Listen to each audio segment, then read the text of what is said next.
Hello. Hi. Hi, welcome everyone. Hi, Maina. I got work, but have fun with the Yuri. Thank you, Jack. Thank you for dropping by. I will try to have fun, but no guarantees because this is a bit more serious, I think, of a game. I'm really excited to play it though. I saw really good things about it on the timeline, and when I saw the demo was released for a Tithe In BlooD, I had to test it out. I had to try to get a copy of the demo and play it. And I'm really happy I was able to. Just in case though, I do have trigger warnings for. I believe I have them set up already. Let me see. There you go. Please be aware that this game may contain textual and visual depictions of the following topics: blood, self-harm, suicidal ideation, and violence. One thing I really like about this game is that if you go in the settings, you can go on, I believe, content settings, and you could enable or disable various imagery and stuff like that, imagery and auditory stuff. So I disabled most of it for myself, but if you're more I wouldn't say okay with it, but if you don't mind as much, you can enable it. So I disabled everything except for heartbeat sounds. So visual and auditory effects, which I really love about this game.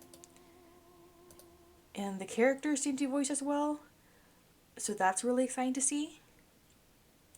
And I don't have a controller, so I'll just play with my keyboard. Okay, guys.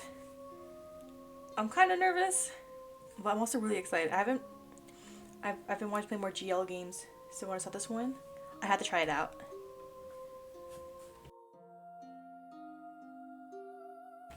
Alright, let's get started.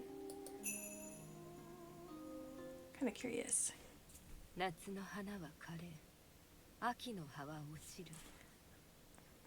If the audio is too quiet, let me know. Let me see if I can up it just a little bit, just in case.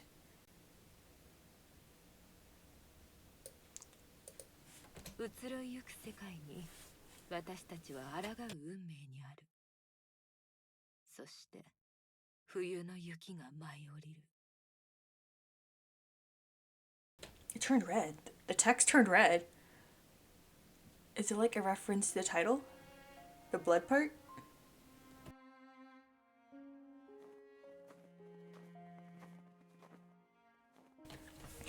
A terrible chill hangs in the air, the season proving bitter as it so often is here. On this cold day, a great throng of students slowly shuffles through the piled snow of the university grounds, the day's lectures finally over. Some gossip freely with friends, while others fawn over the partners. Most, however, stroll silently. I like the little sound effects in the background. Is that us? Amidst the sea of people walks one unremarkable student among many. Is this the player character? It went without saying that I'd go to university. I was called smart, clever, intelligent. I quietly liked the praise and saw no reason to fight others' ambitions for me. As long as people told me I was doing well, I hardly cared what I did. I wouldn't say I have a career in mind, nor any particular plan for the future. I barely chose this way of life at all, I simply fell into it. Things happened around me, and I followed the path of least resistance. I feel like this is very much. I feel kind of reminded of myself in this. I'm not sure if she's kind of burned out or whatever, but it does sound like the first part of gifted child burnout to me. At least in my personal experience in my school days. I never considered what would happen when I had to think for myself.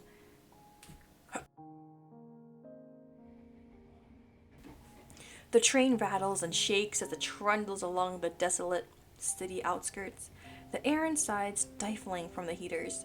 The seats always fill before I get on, so standing for the awkwardly long ride has become normal by now. With little else to do, I stare out the train doors. My thoughts soon turn inward as they so often do in quiet moments. Not needing to study a day of high school has paradoxically made university all the worse. Stop, that's so real. Faced with more difficult problems and never having needed to work at understanding something before me, I found myself restless.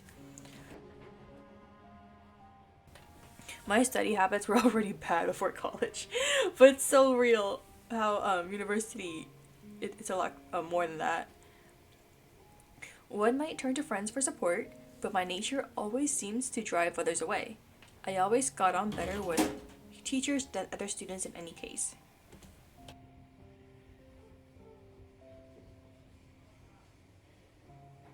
The city outside becomes distant, its glass buildings reflecting a gray sky. The only color to be seen is that of the bright red Sapporo TV tower, its wire frame girders beaming through the white snow.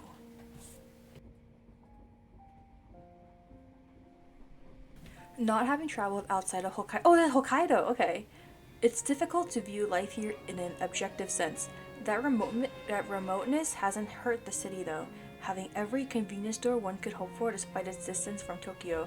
Oh, I've always wanted to go to Hokkaido, but I never had the chance to. When I went to Japan last year, I only went to Tokyo, none of the other spots, so I want to change that sometime in the future. The snow season has brought the annual increase in tourists with it, a topic of some debate given the fuss and crowding they cause. The hotels and snowfields continue their trade though, as while Sapporo may be the capital of Hokkaido, their money is still sorely needed. Cranes work day and night to build new apartments, the city's population ever rising. The bustling train station is one of the most modern in the country, a landmark of glass outside and high technology inside.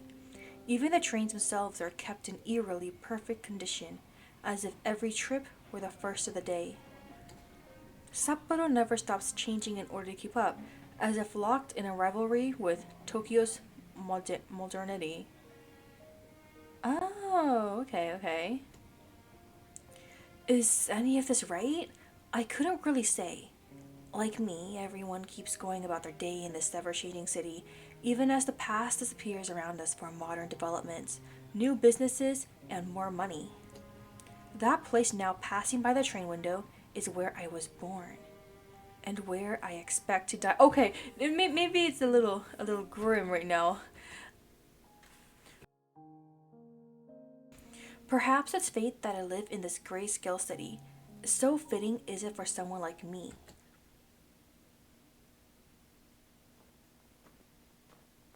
Oh, it's snowy. The walk from the station to my house is thankfully much shorter, though the idea of selling it and getting an apartment closer to school is something I've considered more than once. Having passed the local cemetery on the way, I enter. If I had to walk past a cemetery every day to go somewhere, I would be kind of creeped out. I don't know. I saw someone post like a TikTok, and it's of an I think it was an Airbnb, and it's this big house. It's beautiful. The furniture, the floors, the amenities, the backyard, everything was so perfect. And then the last clip was that it was right next to a cemetery with so many gravestones and stuff like that. So if you were on like the second story or even the first story, you could, look over the fence and see all the gravestones. I'm like, damn. That's one way. That's one type of house, I guess.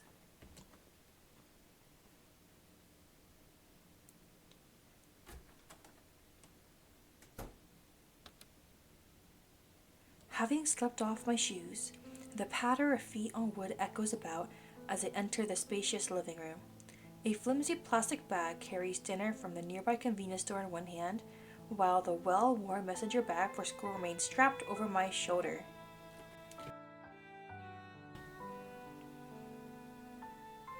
As my eyes adjust to the light, a familiar unease comes over me, the unease of true solitude. A haunting silence hangs in the air, the room size only magnifying the effect. Few things provoke this unsettling feeling so deeply as an empty house, which shouldn't be. Do we live alone? Is that it? With my money largely going towards university fees and keeping the house, most of the rooms have been neglected. The table before me might appear a stately wooden construction, but the lie is exposed by the veneer having flaked off a corner, exposing cheap particle board. Hey, as long as it works, it works. No harm, no foul in that. I'll go to a furniture store and replace it sometime. I think to myself as I hang my coat in a bag. Of course, sometime is vague enough that I can rationalize away that time never coming. That's me with so many things. Hey Maina, you should do the laundry. Nah, I'll wait for the weekend when I don't have work. Hey Maina, you should buy this. Maybe next time. It is so bad for me. With my food quickly growing colder, the house itself being little warmer than outside, I settle myself down on the cushion. The air soon fills with the steady and monotonous voice of a television news presenter as I begin to eat. The lukewarm set meal is, for better or worse, consistent in the way convenience store food usually is. The same goes for the bitter green tea which washes it down. What? The bong? What did I do this time? Thank you, Razor. Welcome, welcome.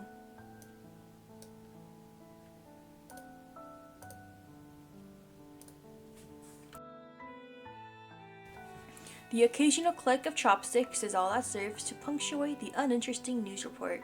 The woman's voice rattling off the details of another traffic accident from the snow-covered roads. Playing visual novels again.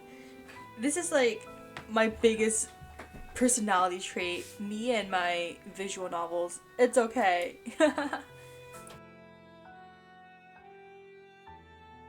This one's Yuri though, okay?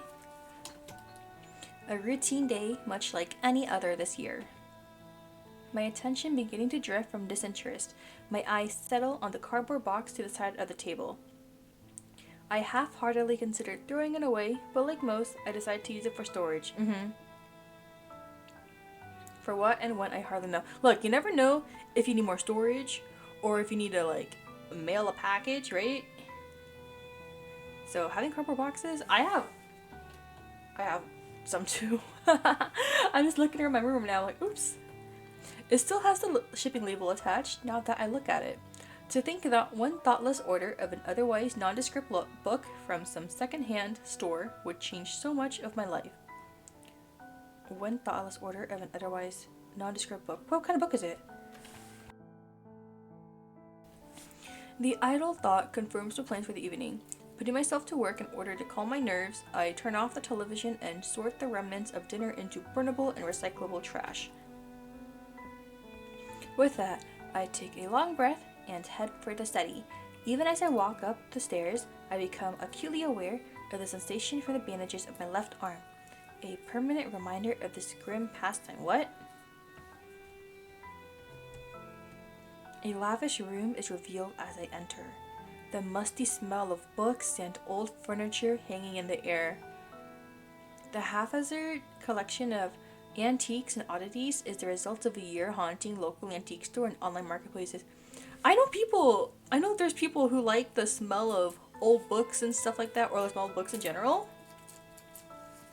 Not gonna lie, I feel like I'm the opposite. Like, I feel like I would like the smell of books and stuff, only if they're not dusty though.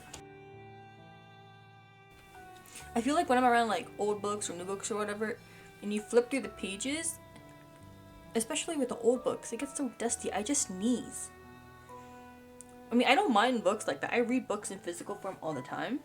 I just hate sneezing. Anything to take my mind off what was happening around me. My eyes moved down to the floor. What started as pleasant dark wood is now blighted with remnants of dried blood. The stains run deep, no matter how hard I've tried to clean it. The sight going unnoticed by anyone else is one of the few advantages to living alone.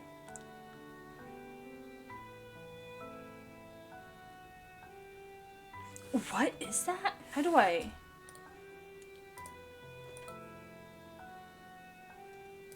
Control? How do I hide the... Darn it. I want to hide this. Oh, here, X.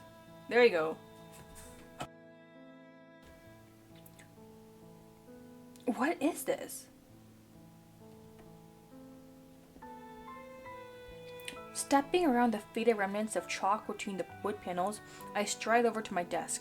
My laptop, full of translation notes, lies to one side, while a time-worn, leather-bound book lays open on the other. It's likely the oldest object from many miles around, and treated accordingly.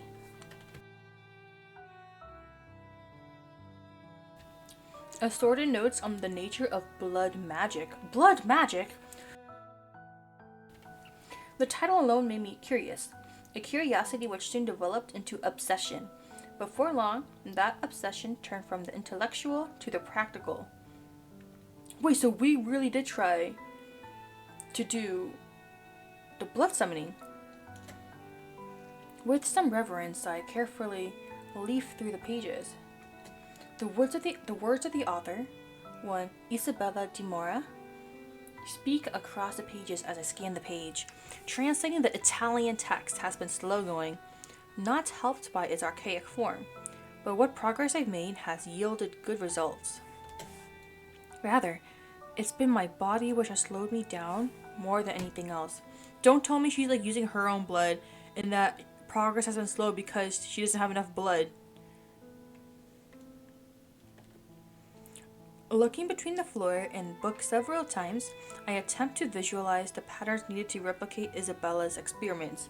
The glyphs and patterns are strange and complex, more than one attempt ending in dismal failure.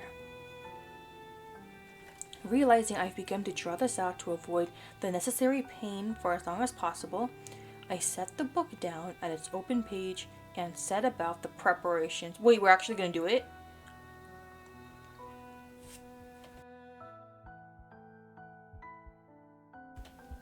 Taking a piece of chalk from the pile of seemingly unrelated items on my desk, I kneel down and begin to retrace the intricate plans detailed in the book's pages, every so often stating to consult the sketches I'm using as guides. There is an odd beauty to the intricate patterns slowly appearing on the floor. One concentric ring is followed by another, mysterious symbols and figures filling the spaces between them. Not gonna lie, it is so cool. You can see like the zodiac signs, like Leo, Virgo, Gemini? No. Cancer?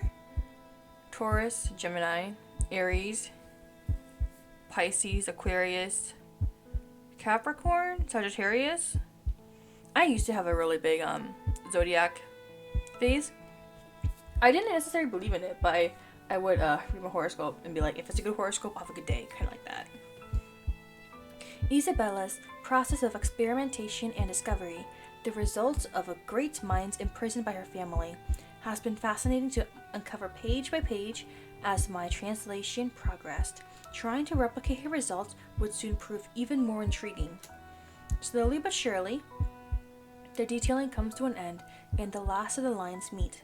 Coming to my feet, I set the chalk back down and set about the more distasteful side of the process. By distasteful, you don't mean blood, right? Oh. My heart racing.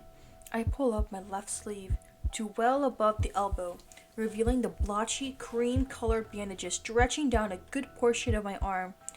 There's a strange feeling in keeping something hidden despite surrounded by oblivious others. Little by little, I unravel the dressing, leaving enough at the top of my arm to avoid it falling. As the skin beneath is revealed, one dark line after another blights the pale flesh around it. Some have already scarred, soreness and itching reminding me of their presence. Please tell me she's at least cleaning it up. Oh my god. Reaching to the desk, I take my knife in hand. The blade is nondescript by choice, brought along with random items I didn't need to avoid arousing suspicion.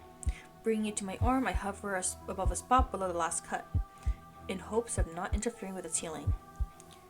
My heart begins racing as the knife settles against the skin. The sound of my breathing is maddeningly loud as it reverberates around the room, becoming ragged. My knuckles whiten as I clutch an ice cold metal handle in my shaking palm. I dearly hope this inhumane act against myself would become more natural, but even now, my instincts scream at me to stop. Instinct isn't too easily snuffed out. Does it have to be like a big cut? It couldn't be like a paper cut or something?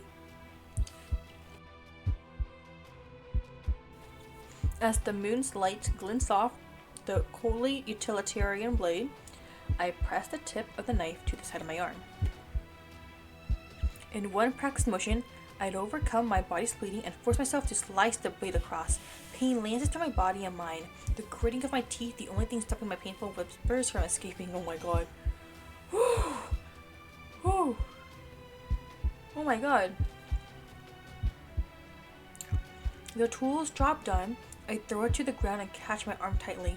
Dark crimson fluid seeps from the open wound, soon flowing freely down my arm and over my hand. Crashing down, I put myself to work to pull what attention I can from the wound. Putting my hand out before me, I straighten my index and middle fingers as thick, warm blood begins to drip from them. Trying my best to minimize my nervous shaking, the chalk outlines soon turn red as I trace them out as a slow but... Oh my god. Oh my god. Just like, it's kind of like pouring out. I have to take this carefully, I remind myself. My body can't afford to do this often. Every attempt meaning days of recovery. I'm already weak and the winter's efforts hardly help. As the last of the white chalk turns to a wine dark red, I stand once more and glance about. The moonlight reflects off the fresh blood, a slow trickle still dropping to the floor from my arm.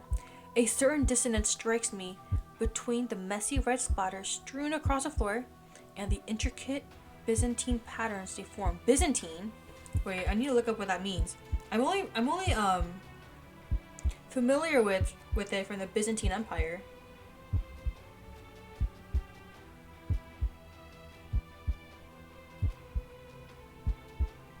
Excessively complicated and typically involving a great deal of administrative detail. Okay.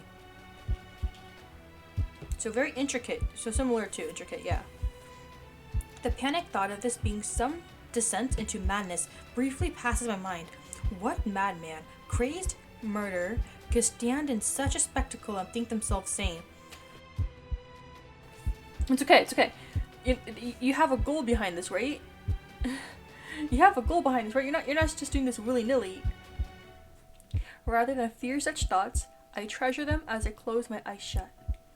They're confirmation that I've not yet lost my mind. I can still see this from the outside. I'm still human. As the book says, I concentrate on imagining the symbols and patterns around me on my mind. My emotions begin to shift and ebb, my nerves somehow becoming swept along in the strangely calming sensation.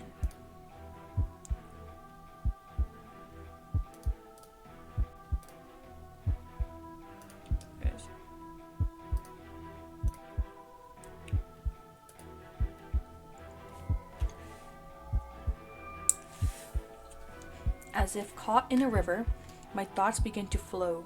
Rather than fight it as I first did, I allowed the slow and uneasy trickle to take me, surrendering to the movements in my mind. Some are pleasant, others horrendous, but all prove fleeting and impermanent. Wait, it's working? The thoughts are flowing, and I'm kind of assuming it's red because of the blood? Nice game you got there. Welcome, Zordo. We're trying out a new demo of a game. It's called a Tithe In BlooD. I did pin the trigger warnings just in case anyone's like not okay with them.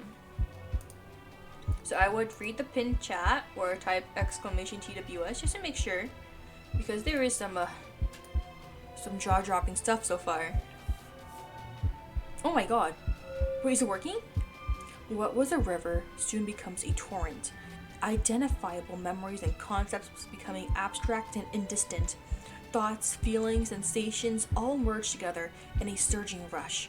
All physical sense of my body long gone as every emotion pours through me at once.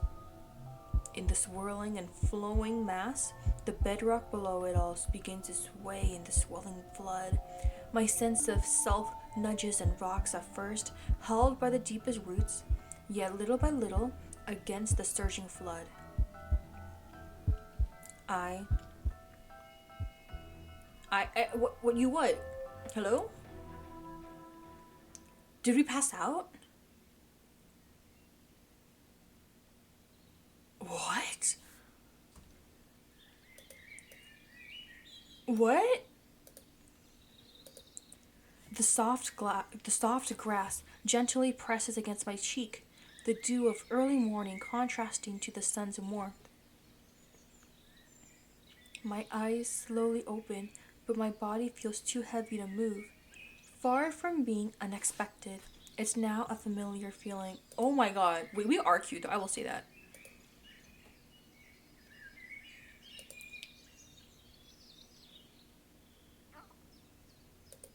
My mind too dull to do anything more. I silently watch the flowers before me gently sway in the breeze, while birds squawk in the far distance. It's all so different and so warm. As if waking from a terribly long sleep, I wearily pick myself up, and my senses slowly return. A cloudless blue sky hangs above, with the lush green of the unkept forest surrounding me. It's all so idyllic. Here, there's no bright red tower. Oh my gosh! Welcome, welcome! Welcome everyone! Thank you, Just Starfly, for the raid. Hi, welcome everyone. Hiya, Papaya. Hiya to you too. I'm trying to. Let me test out. I have this new shout out command. Let me see if it works. There you go. Welcome everyone. Thank you, Justerfly, for the raid. You guys were playing Toho Mischievous Izakaya. I've heard of that game. Oh my god. I haven't played it yet, but I was curious about it. How was stream? If you guys don't mind me asking. I think it's one of those like cozy games. Wait, let me look it up myself. I'm curious. It's very fun and comfy. I do recommend. Okay. Let me just make sure I have that on my. Wait, it's on sale? It's only $3. Hold on. Okay, I'm gonna add to my wish list for now. It does look very comfy and fun. Oh my god. Yo, I'm glad to hear you guys had fun. Just to really quickly introduce myself. Hi now everyone, I'm Maina Lilac. I'm a reincarnated villainous VTuber, and I mainly play visual novels and ultimate games and dating sims, but I do like various other games as well that I want to try. So if you guys need to like hop off and do your own thing, feel free to, but thank you so much once again for the raid. How are you liking a Tithe In BlooD? I ask as you have played like 5 minutes of the game. It's really interesting. I would 100% definitely take the trigger warnings into heart before playing it, because like the first scene of the game has like has some like some stuff along those lines, but the art is beautiful, and I love Yuri, so so we haven't gone through much yet, but just looking at the teaser pictures and everything, it does look really good. I love Yuri too. Hell yeah! See, if you guys have any Yuri recommendations, let me know, because I always need more. Here, there's no bright red tower piercing a sullen sky. The world which stretches out before me couldn't be farther from the hustle and bustle of the city I've left. The warmth of spring, in its many scents, confuses my senses, jarred by the shift from the cold winter's night I left. Big Yuri fan? See, me too. I need to watch more Yuri anime though.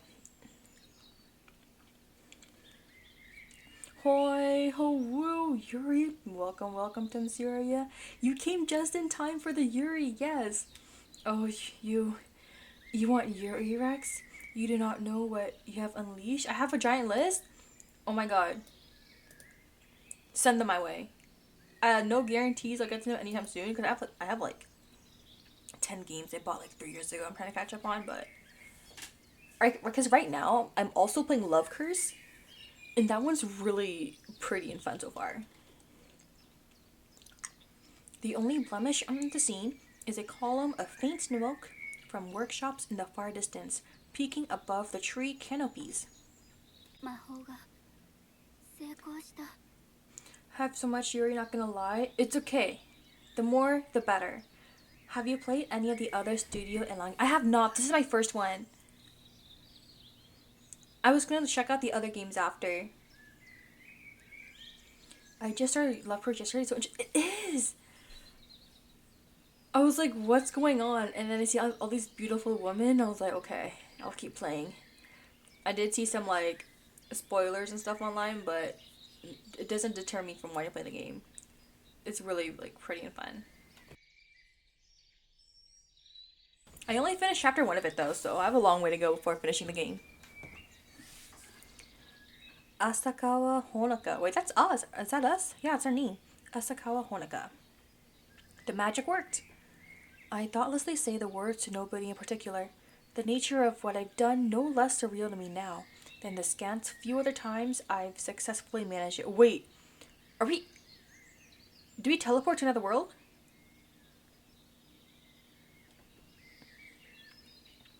Well, I have to leave already. Want to make sure my phone doesn't blow up from heat. LOL, happy to hear at the time of Yuri. Let's go. Oh my, I hate it when the phone blows up from heat. That is such a mood for me. Whenever I play like Honkai Star Rail, it does that. So I totally get it. Thank you for dropping by, Temsuri. Hope you have a nice day too.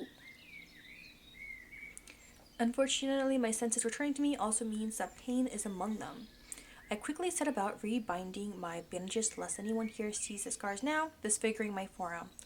Groaning, I focus on making sure they're done tight and firm before fixing the ends once more. My fave game is Please Be Happy by Studioma, and I highly recommend it along with all the other titles. Then there's Yuri vs. Ebihime! Yes, I follow them on Twitter. They make such good visual novels. I haven't played most of them yet. I plan to eventually. I played the demo version of Cage of Roses. So I think I haven't played the full one yet, but I do want to play. I want to continue Cage of Roses because I think of pretty hot vampire woman. It's usually better with other streamers because you're too hot for my phone to handle. You know what? I'll take that as a win. Thank you for dropping by. As much for myself as any other, I roll my sleeve back down afterwards to avoid the temptation to look. Adjusting my glasses and dusting myself off with my uninjured arm, I set off towards the town ahead. Thank you so much for the follow too, Just to Fly. I trust you and your Rex already. Don't worry.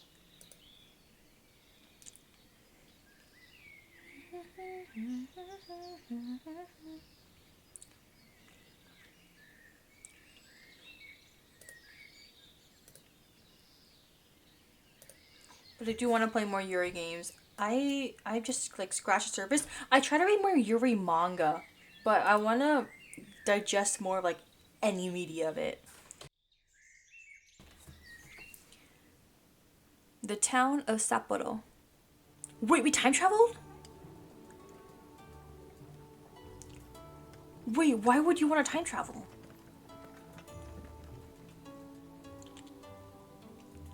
An empty horse-drawn tram trundles along past my field of vision, the steed's hunchbacked owner patiently letting it trot along at a leisurely pace. He pays me little heed as they pass, the clatter of hooves blending in with the sounds of passers-by. Wait, what time period is this?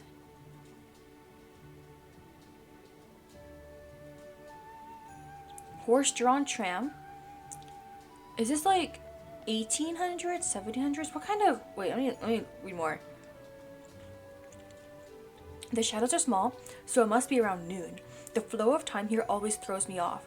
As I so often do when I come to this place, I find myself just watching, strolling through as if in a daze, caught up in observing the strange form. Wait! As I so often do when I come to this place. She comes here often? So this isn't the first time it was successful. She's done it before. My visual novel VOD playlist is basically just sapphic VNs. I stream it every week. Okay, I need to check that out. if you see like a view to go up, that's probably me.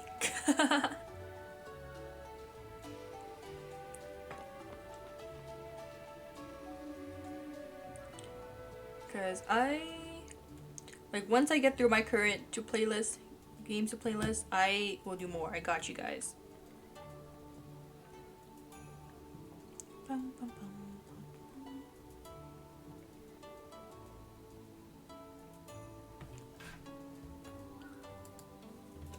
Yet this foreign-feeling world is also strikingly familiar. For reasons unknown, the magic I've been attempting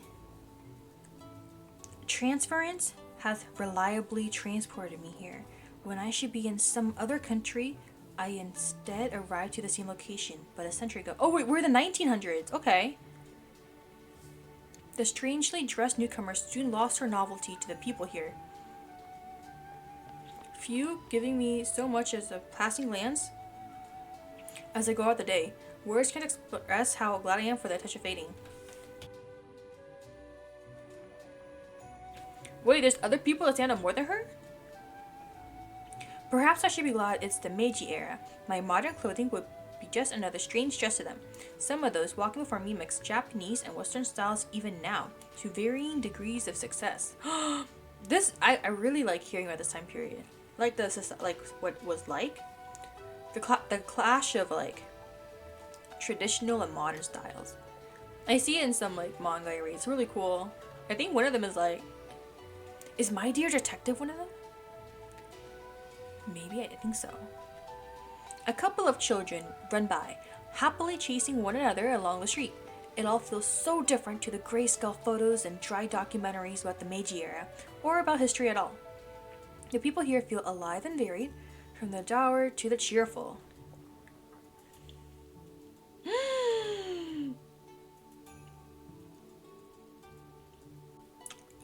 Oh my god. She's beautiful.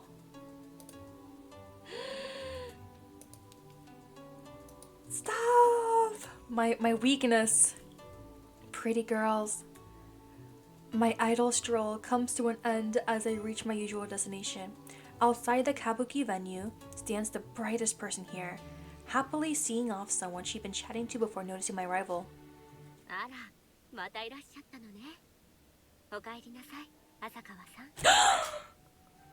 Stop! She knows our name! How often do we visit? Yasue?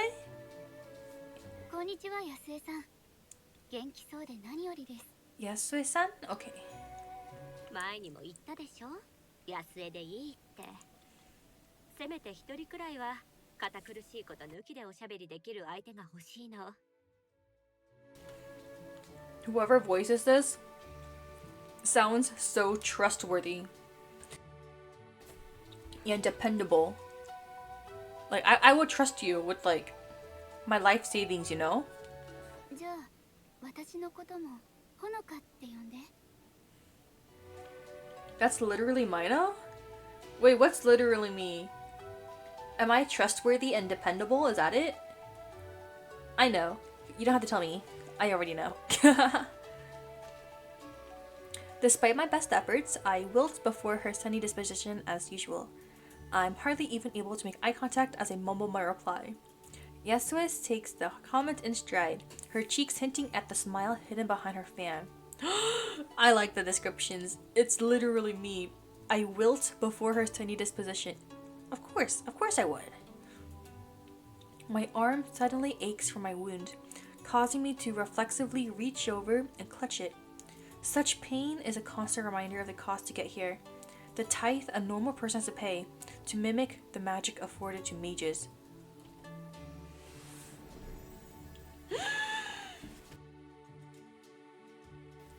true mages such as Yasue?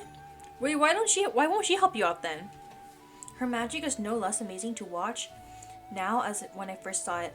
With mages so few in number in the normal world, and those that do exist keeping a low profile, I've in some ways blessed to meet one who uses their abilities so openly. Woman, I know! I thank the universe every day that I was born in this time period so I can experience the goodness known as woman and Yuri and GL visual novels. 大丈夫？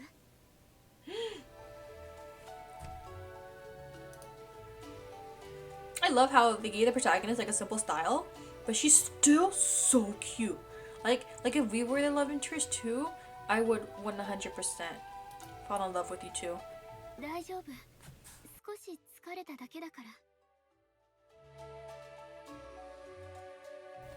ら。 Accepting my waving off of her concern, Yasue turns to keep walking, casting a glance behind her to invite me. I quickly skip up alongside as she begins to slowly stroll the streets, stealing the occasional furtive glance at the woman as we go. While she's a pretty person in general, I've never quite been able to place her age. I may be terrible at guessing such things normally, but it's her hair which throws me off entirely.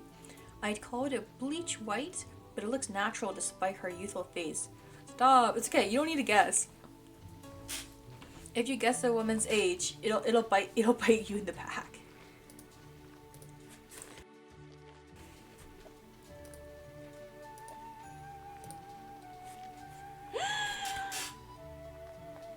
Oh my gosh!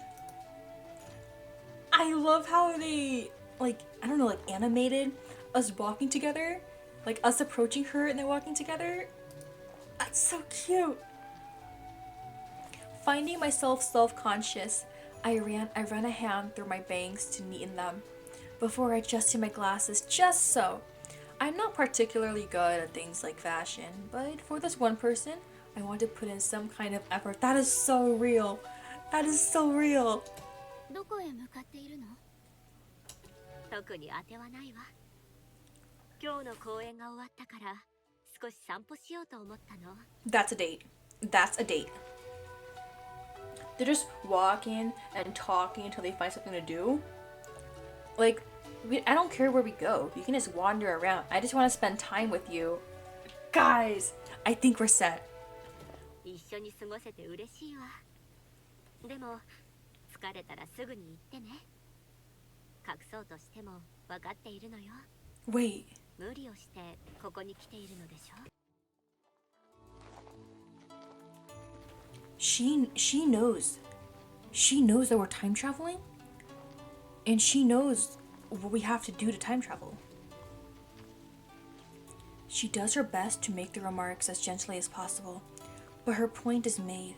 I've been hoping she wasn't troubled over such things, but it's hardly the first time she's seen right through me.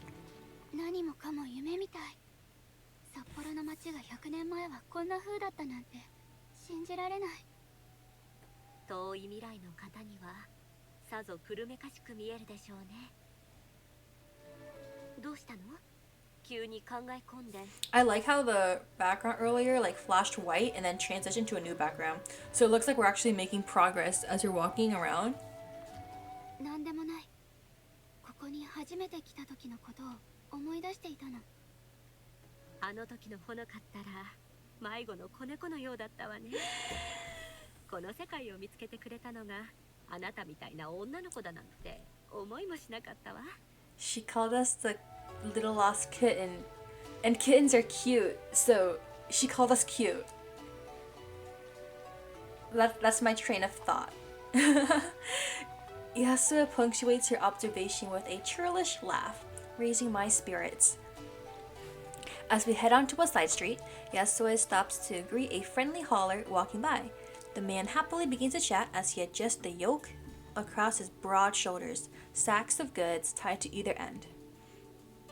Not wanting to intrude, I let my thoughts drift back once again. I stumbled about in the grips of terror for some time, wandering into the town knowing nothing of where I was or how to escape. Nearly frozen in fright, I slinked along the side of the streets, onlookers struck by the bizarre clothing I wore. How fortunate I was for some children to run and fetch Yasue. When she first caught sight of me, I wondered which of the two of us was the more surprised. She sensed I was of a different time than the others and took me under her wing without a second thought. She's so kind! Even now, I still feel like her helpless kitten. It's okay. I don't mind. I don't mind. She doesn't know the scene of my world which led to that first journey, though I wonder if she'd think differently of me for it. Wait, what happened the first time? As the hauler shuffles off and we start walking once more, Yasue speaks up. Few of our conversations are started by me, though she seems unperturbed by this. 最近はどう？平穏な生活を送っていると言っていたわね。I mean, I kind of get it. How do you start a conversation with someone from like 100 years ago without, trying to study them or sound like you're trying to use them for information? 平穏。そうかも。大学に行って帰宅して夕飯を食べて寝るだけの変わり映えのしない毎日だから。No, that's so real though. Oh my god. 安江はこの世界は札幌だけで札幌の人しかいないんでしょ？ Yasuis nods solemnly. I dislike reminding her of the fact, but I have only the most vague understanding of such things. 昔私たちがこの世界に封印された時、ここは不変の世界となった。 Wait, what? 私たちにとって今のこの姿が全てということなのでしょうね。 They were sealed away? This world became an unchanging one. So is it only like this Sapporo city that's under something? と言ってもあなたが来るまでね。長い歳月を経て現実世界から人が来た時は言葉にできないほど驚いたわ。 Wait, they're in some like alternate world? She giggles once more, smiling to herself at the memory. Oh, sorry. How easily she laughs off her own past awkwardness. The first impression I had of Yasue was perhaps the expected one. So many photos blend together of people in formal outfits, stiff poses, and stern, serious faces. While they try to humanize history in schools, there's only so much a museum trip or classroom lecture can do. My preconceptions would be dispelled in moments. In so many ways, she juxtaposed her ladylike properness with a carefree spirit. She seems so perfect. I can't think of a single flaw about her so far, and I don't want to. Her hair is lavishly cared for, yet flows freely rather than being tied up. Her speech is archaic and uses long, obsolete words, only for her to chat naturally and openly.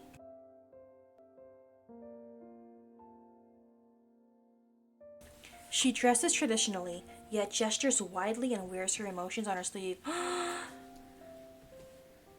I know full well I'll be going over every conversation we have in my head for days, if not weeks to come, angsting over every misstep or hesitation, and overthinking every expression or pause. I feel like that's a lot of people with, others they're interested in, or like a celebrity or someone they look up to. Because for me, I used to do K-pop fan calls and stuff like that. So I would, in my head, still freak out over a conversation I had 3 years ago, 3, 4 years ago. Oh my god, I can't believe I said this like an idiot. I can't believe I said that like an idiot. Yet Yasue will do no such thing.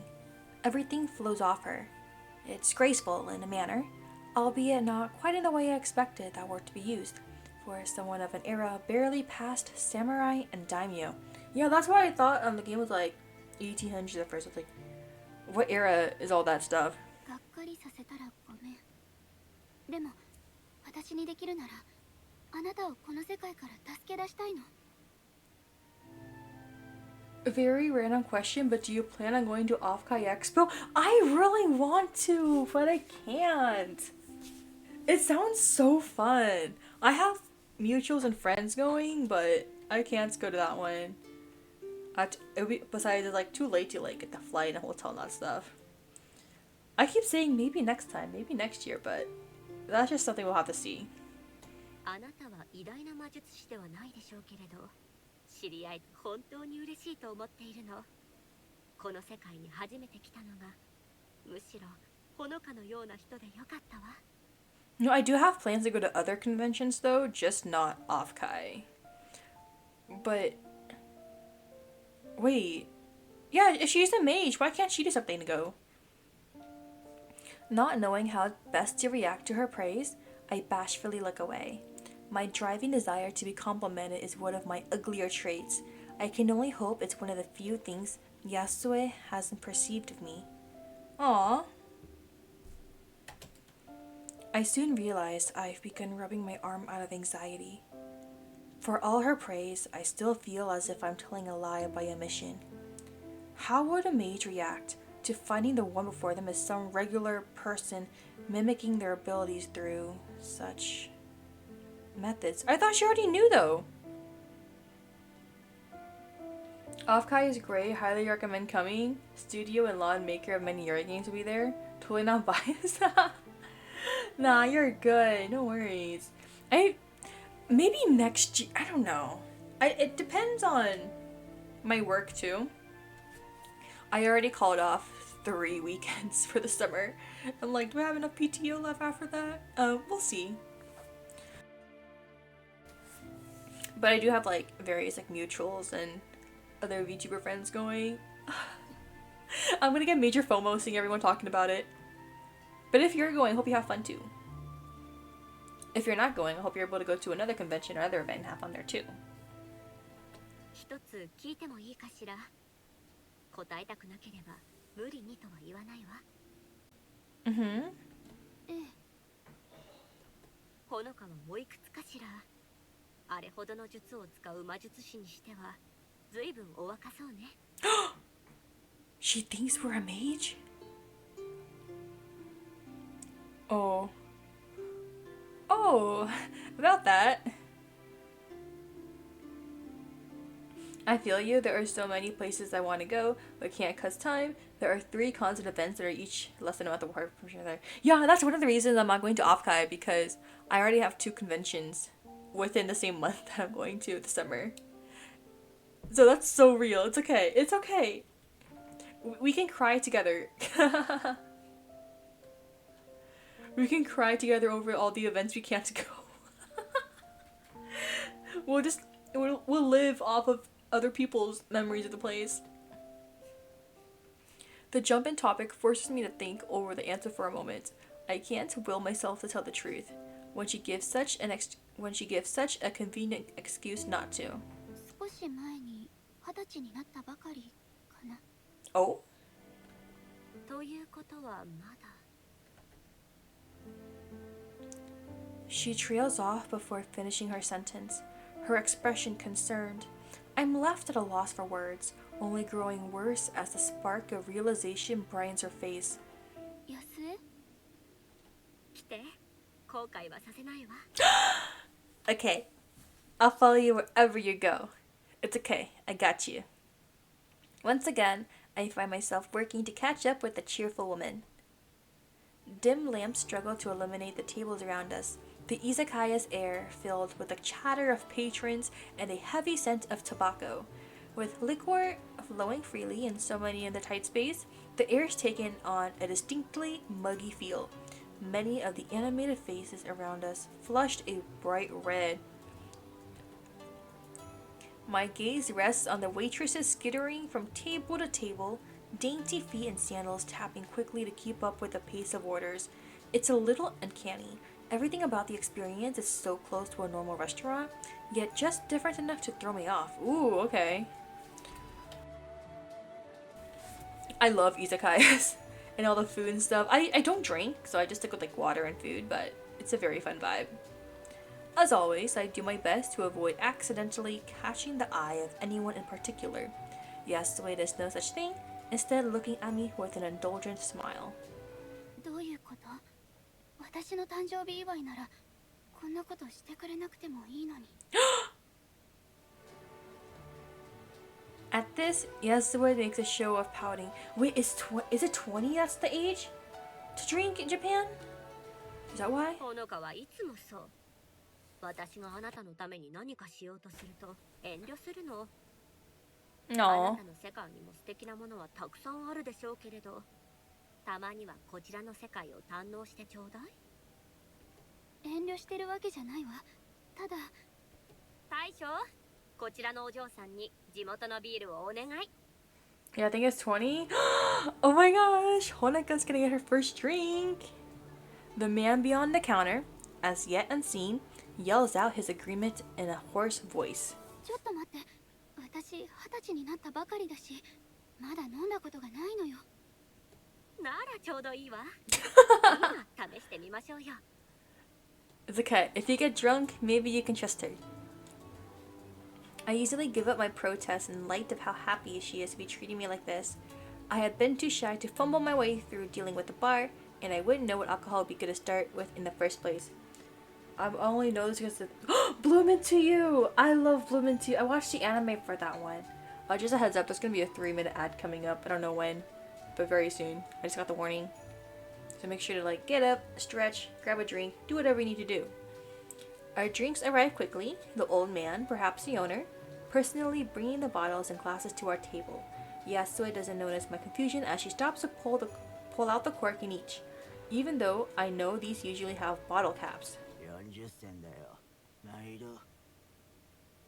Oh, it's sen, not yen. I read something or played something that had the word sen as currency instead. What was it? I forgot.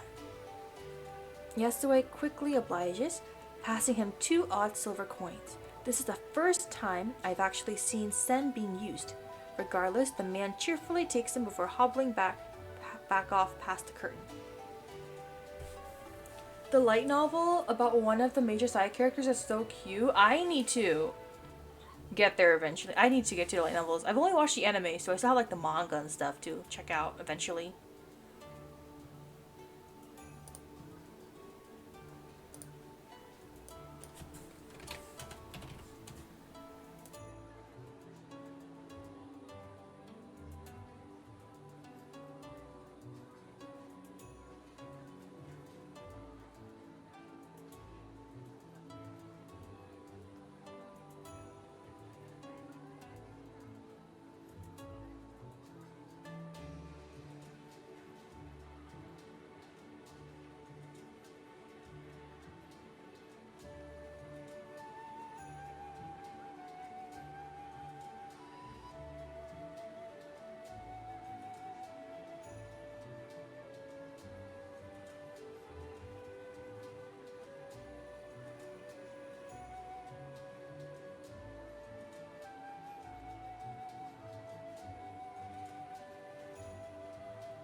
Okay, I'm back. The light novel about one of that major side characters is so cute. I only watched the anime, so I haven't read any of the manga or the light novels yet. I really should though. I'll add it to my like read list.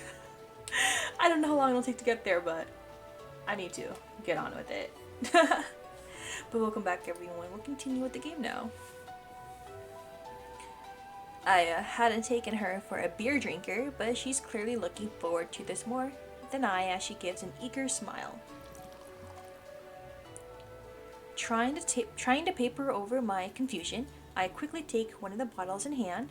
Supporting it in one hand and tipping it with the other, I gently pour the amber liquid into the cup, now held by my senior's delicate, spindly fingers. Yasue returns the gesture soon after, an inviting, thick, foamy head forming on the glass I cradle. The calmly bubbling beer gives off a floral scent, a sharp contrast to the mess of crimson which brought me here, the smell of blood now uncomfortably similar. I'm gonna get my first drinking of alcohol experience from this game because I don't drink at all. I peer over my drink to Yasue, her gaze patiently gauging my reaction. Perhaps it's my distrust of others, my own anxieties causing me to overthink every gesture, but I find myself unable to plainly accept what should be a kind gesture. こんなことしてもらって本当にいいの？私、安江に何もしてあげてないのに。安江はいつも優しいね。あら、自分の誕生日を祝いたくないの？そうじゃないの。ただ。Not gonna lie, I do find myself relating to the protagonist a lot. I had expected Yasue to defend herself. Instead, she stares at me intensely, as if examining an interesting specimen before her. Maybe this is no different to how we've been interacting this whole time. Another one of her elaborate plays, but this time without a script to hand. Each of us left to take our cues from the other, judging and moving in step with the other. As a particularly rowdy patron gives a boisterous laugh beyond this, Yasue smiles and closes her eyes in defeat. No, it's okay, it's okay, it's okay. I don't mind. It's just, do you want to do it? That's it. No.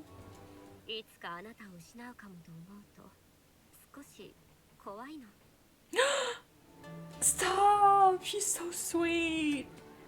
Of course she'd be scared. She's been sealed away for so long. Everyone here has been. Wait, I need some explanation on this though. That I'm important enough to Yasue for her to feel that way about me, even if it's only by circumstance. It is oddly nice. It's been so long since I felt needed by someone. The least I can do is appreciate her generosity. これからもできるだけここに来る。この世界はタイムカプセルみたいで、学生としても興味があるし。I wonder if she could like bring like a camera or something with her, or her phone to take pictures and record stuff from the time period. I don't know if it would go through though. そういうわけだから飲もう。私の誕生日のためじゃなくて、二人の約束のために。Her smile is enough of an answer, the pent-up tension in my body releasing. An odd sense of purpose sparks inside of me, the first I've perhaps felt in my life. With that, we both lift our glasses to our lips and take a long sip. In the end, I only had a few sips of the bitter stuff. Thankfully, Yasue, who was only too happy to oblige in drinking both our bottles and a couple more besides. It seems the taste of alcohol will take some getting used to. What is her alcohol tolerance? Oh my god. I heard that drinking before evening is odd, let alone at noon. Yasue seems to hardly care though, her face now flushed and gestures decidedly more animated. They're both blushing. Of all the images I had of a lady from the Meiji era, the joyful, carousing woman skipping beside me isn't one of them. She's skipping! She's skipping alongside us! As she gives me a slightly uneven smile, I offer a polite bow. Wait, are you leaving? ありがとう、安江。今日は楽しかった。Wait, it's only like noon though. It's still bright outside. あんまり飲めなくてごめん。もっと慣れなきゃね。今度飲みたくなったらまた付き合ってよ。喜んでご商売に預かりましょう。Perhaps it's the drink or a simple tiredness, but I find the corners of my mouth lifting. Just a little. She has such a cute, soft, shy smile. It's so adorable. I wonder if the stupor will last in the real world, now that I think of it. The passing thought only reminds me of the greater lie. Perhaps it's genuine honesty after hearing her own, or the drink making me less inhibited, but I want to tell her the truth. 安江、伝えたいことがあるの。私があなたをこの世界から出してあげられない理由は、方法がわからないんじゃない。魔術師じゃないからよ。あなたと違って私は普通の人間なの。Oh, we told her. We told her everything. でも、ならどうやってこの世界に？ As I glance about at the people going about their day around us, Yasue senses my want for privacy. こちらへ。Okay.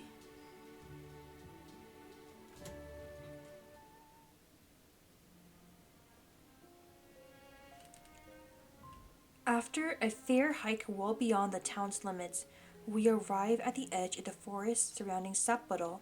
There's a peaceful serenity to this place that I've yet to find in my own world. I mean, not gonna lie, like, in today's society, you can't really find a big spot of nature anywhere.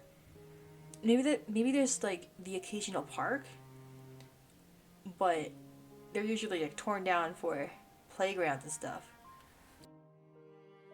思い悩んでいることがあるなら言ってちょうだい。あなたのことなら何でも受け入れるわ。The fact she cares should make me feel happy, but it stings my heart too. She doesn't know. She couldn't know. Taking a long breath to steady myself, I look down in shame and pull my left sleeve upwards tug by tug. Before long, the bandages show. Their length chases further and further up my arm, the beige gauze discolored by a blotch of bright scarlet. Fresh blood is pulled by now, the wound still proven sore as my sleeve drags over it. As I dare to look up at Yasue, the woman wears a mournful expression. It's striking, compared to her gentle demeanor. あなた、自分に一体何をしたの？実は私にもどうなっているのかわからない。ずっと昔に誰かが書いた本に、普通の人間が後天的に習得した魔法の力を呼び起こす方法が書かれていたの。仕組みはよくわからないけど、その本の通りにやるとこの世界に来られるようになったの。でもそれを発動させるには血が必要で、その本はイタリア語で書かれていて、血の魔法っていうみたい。In response to my fast-paced explanation, her eyes close. I can see the gears turning inside, the connection between my general frailty and rapid exhaustion when visiting now plain. I know what she's going to say next. Neither of us want to hear the words, "Don't tell me she's gonna say not to come back if it's gonna keep hurting us like this." 別に死ぬわけじゃないから、そりゃ体に負担はかかってるけど、これくらい。Please don't say it, Yasue. お願い、もう来るななんて言わないで。安江にもっと会いたいの。She thinks for some time before giving a heartbreaking smile of defeat. 来させないなんてことはできないわね。As a mage, is there anything Yasue can do though? Maybe like heal her or something? I don't know what kind of powers the mages have, but I'd rather she have scolded me. Without any further defense to be made, I fall silent while looking at nothing in particular. ほのか、自分を大事にね。あなたと知り合えてどんなに嬉しいかわからないでしょうね。でもお願いだから自分の命を危険にさらすようなことはやめてちょうだい。分かって。心配させてごめんなさい。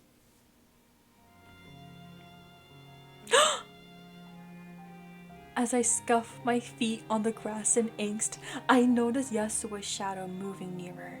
By the time I look back up, my body freezes at how close she's come. Are they gonna do something? Without a word, she reaches out with those long, dainty fingers and grasps the corner of my glasses, subtly evening their position on my face. Oh. With that, Yasuo steps back and smiles simply. Oh my gosh! All she did was adjust her glasses. Oh my god. そういうのはね、私たち年長者がすることなのよ、おバカさん。Her point made, Yasuo's smile slowly wears off. The time to say goodbye draws near. When the next visit will be is difficult to say, but the fact it will come is certain. I'm not sure if it's imagined or not, but I feel Yasuo is becoming more comfortable with that fact. Understandable for a mage seeing their first visitor in 100 years. ほのか、お大事に。 Wait, their first visitor in 100 years? Is she like permanently that age or something? Is that entire place stuck in time or something?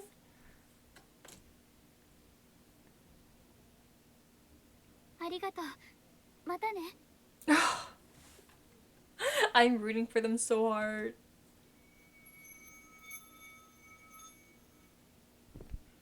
Oh my god. My head presses to the hard wood beneath.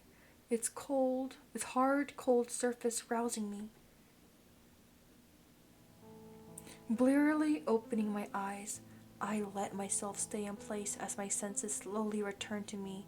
The smell of musty books, chalk, and blood plays on my nose, the scents making an unpleasant concoction. My body feels impossibly heavy. The stupor seems to be gone entirely, lost to the world I just left, but the experience of transference takes a heavy toll on my strength. Forcing myself to stand, I stagger to my feet with the hand on my desk for support. I find myself unable to do anything but stand in the cold, empty room. My tired eyes stare blankly out the window, the moon's dim light reflecting off the bare branches of winter. Silence hangs in the air, moonlight illuminating notes of dust floating in the evening's darkness. Man, I'd be so bummed too if I had to go back.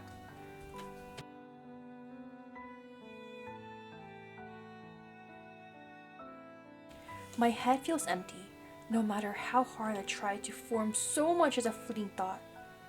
Simple exhaustion, I tell myself.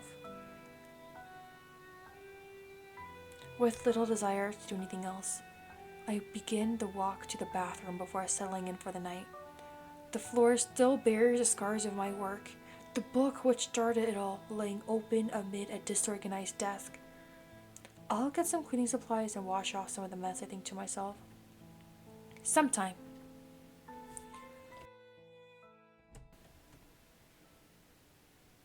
Please tell me she at least washed the injury.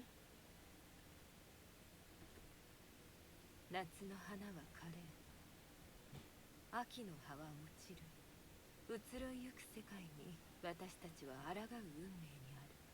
人間の永遠の愚行に対して、そして冬の雪が舞い降りる。Huh?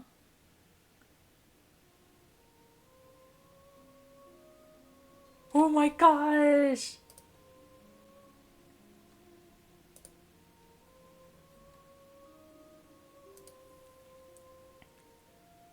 Oh, the credits are rolling.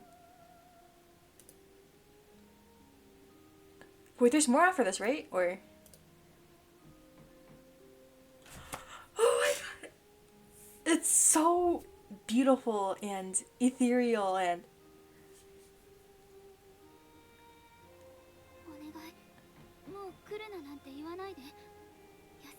と会いたいの。この世界に初めて来たのはむしろほのかのような人でよかった。私はいつもどんなに Oh, there's more characters too. 正したいって思ってる。あの生活を裏で支えていたものを知ってからは自分の手が血で汚れているように思えてならなかった。結構よ。私を憎みたけれはば憎みがい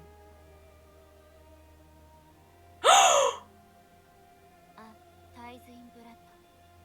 血のちぎり。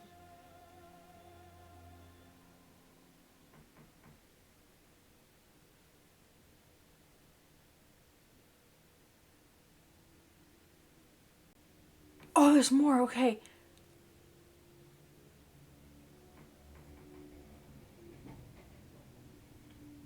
Surprise, there's more demo. Thank goodness. I needed more. I have so many questions about the world, the universe, the lore. What kind of world Yasuo's in?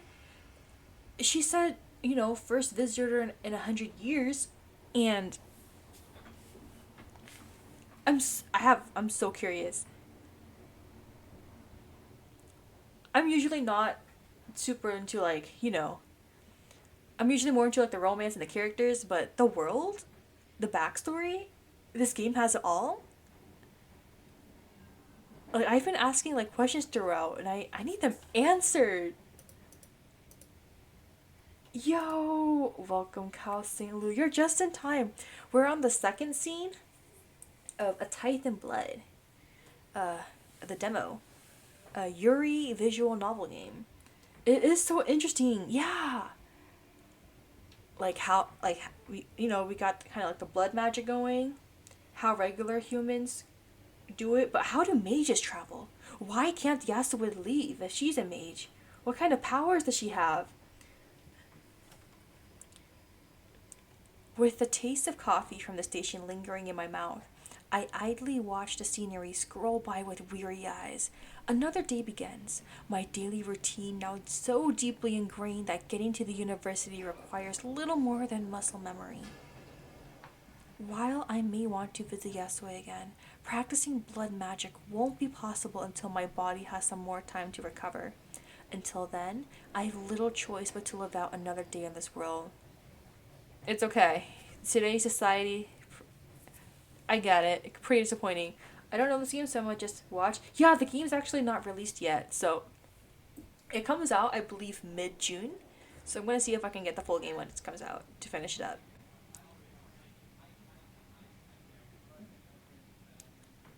June 16th, yes. Wait, what day of the week is that? It's a Monday? Okay.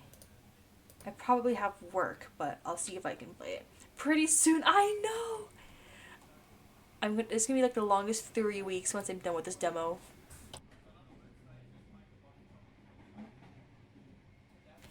I count it among my worst traits, but I've always had a tendency to eavesdrop. My attention drifts from one conversation between passengers to another, living vicariously through others without the bother of involvement in their lives. Yeah, I tend to do this one too. Sometimes I'll have earbuds on, but I won't be listening to anything. So either eavesdropping or what is it? Reality TV. You can see others' experiences without being involved. I'm gonna be suffering since I can't play release. I'll be at Off Guy. Dude, Off Guy? It's gonna be so fun. You're fine. There's so much to do with Off Guy, right? Plus the developers are gonna be there you mentioned earlier. You're so set. Hope you have fun there. See, you can live vicariously for me at Offkai. But Yuri, okay, but Offkai is once a year, and this game, you can play it anytime. Others seem to be in a good mood from overheard clips of conversation. One salaryman talks to another about looking forward to the end of the week, being a Friday. Schoolboys chat about their plans for the weekend and the new game they're into. My life may have stopped, but those of others have kept moving. Plucking my phone from my bag for a distraction, I begin to check various messaging apps to get across what I've missed. Plans are made and rumors spread, while cute pictures and jokes are posted.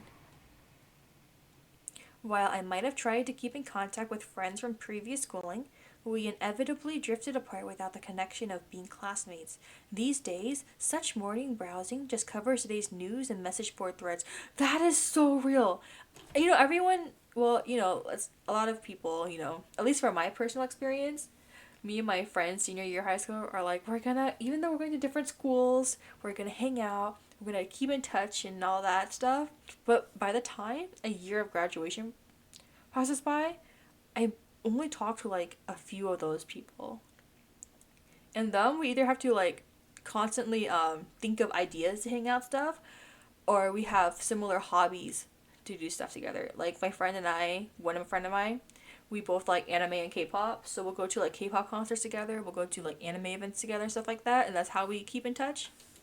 Other than like sending each other posts about those topics. It's funny how different this is to Yasuo's time. She could, dude, I got so surprised. I thought she actually popped up behind us for a moment. Huh? Wait, she didn't really, right? Wait, what? The screeching of the train's brakes puts an abrupt halt to my thoughts. People yelping in surprise at the unexpected shuddering. The stop is so sudden that I had fallen if not for putting a foot out before me. What if I dropped a giant message of links of Sapphic VNs in the suggestions channel? Do it. Do it. Please. I would add them all to like my, what's it called? My eventually list. I'll add this to my wish list on Steam. That's what it is.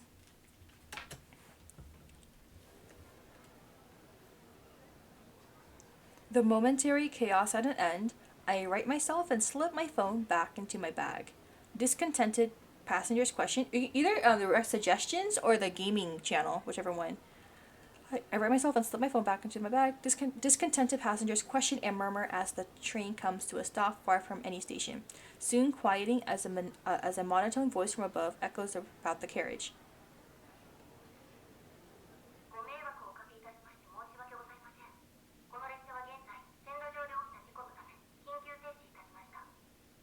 Accident on the line? Wait, what?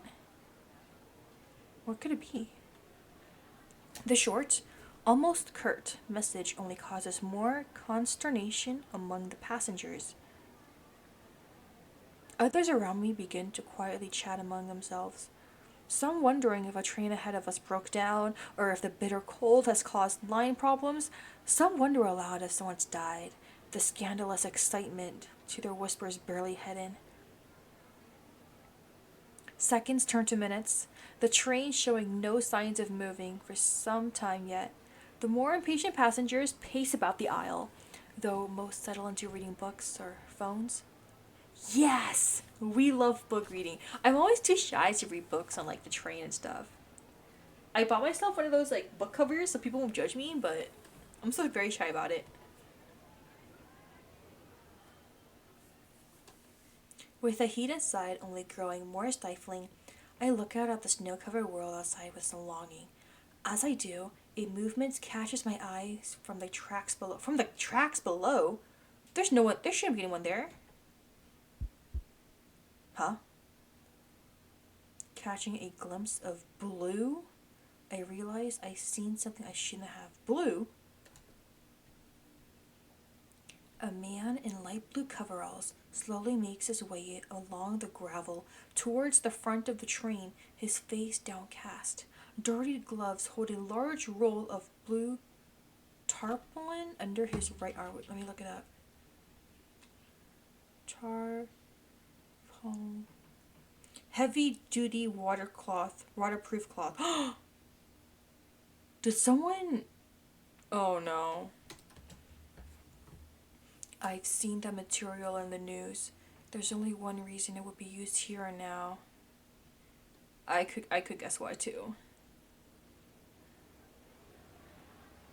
Suddenly finding myself restless, I turn back towards the other passengers. All that faces me is a scene of wild discontent as their mundane routine disrupted, ignorant to the cause. Without anything to do with the knowledge I have, I simply take out my phone and begin to scroll through the news feeds once more. And so, one more passenger discontentedly waits for their routine to resume.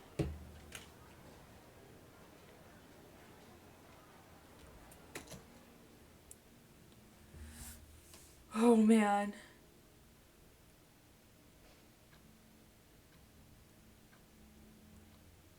Is this the school library or something?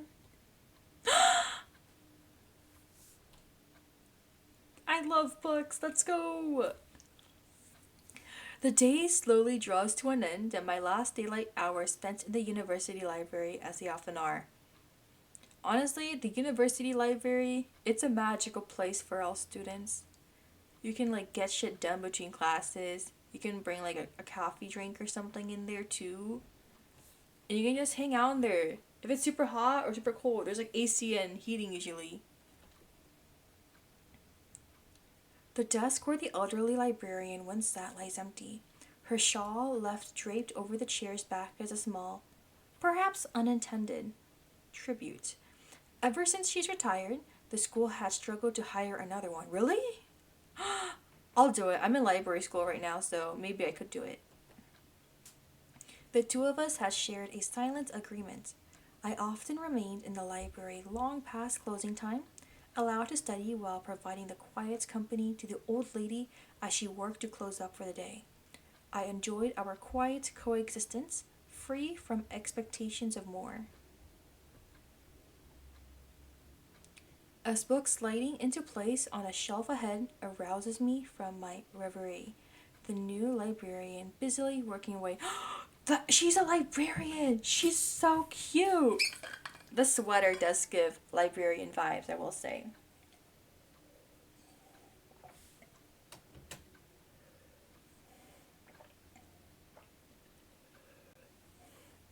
One Shino Kikuchi, according to the email which introduced the newest member of staff. Shino? Okay. Only hired in the last month, she's a stark difference from her elder in so many ways, not the least of which being her age. If I had to guess, she'd be in her early 20s at most. Oh my god, I need to take notes. At least one thing is alike between them. She too lets me stay well into the evenings. Perhaps the old librarian passed a note to her. Like, there's this girl who hangs out here too much, but it's okay. We don't mind. I'm thankful in any case. I hate being an imposition, but the school provides a far better environment for studying, given the solitude and loneliness of my faraway home. I would think that she wouldn't be able to study at home because of the giant mess on the floor. But it's okay. Libraries are always better. Looking back down to the book before me, a mundane bit of research material for my course, the words begin to dance as I try to read. The more I try to focus on the passages, the more my thoughts skate away. The same happened with lectures throughout the day. Huh? One shudder or another in those last moments before the train stopped was what a human's life ending feels like. In that moment, their wanderings in this world ended. Yet I have no other to tell. The same goes for the bandages running up my arm. They serve as an ever-present reminder of how little I have in common with anyone around me.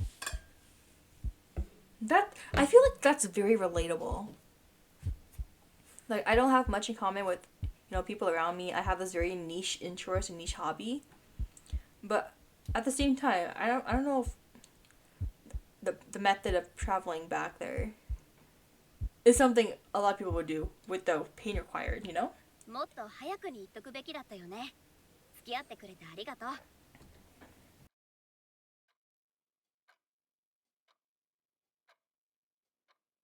The unexpected voice from the shelves ahead make my head jerk upwards. I hadn't realized how rattled I've been from the morning's experience, my heart only now returning to its normal pace now that I have a distraction. Like so many others, the woman wears a smile so easily. I can't help but muse how odd she looks for a librarian, from her athletic clothing to how every movement belies a barely suppressed energy.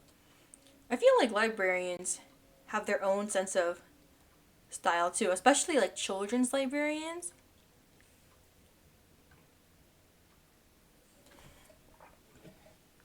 saw like a TikTok video of someone working at a bookstore, and they were talking about how some teens saw them behind the counter and was like, "You look exactly like you would work here." And she was wearing like this really cute like cardigan and top and these like glasses. What? Glasses chains? And I was like, "Oh my god, that is like the perfect librarian style too." 私こそ長居させてくれてありがとう。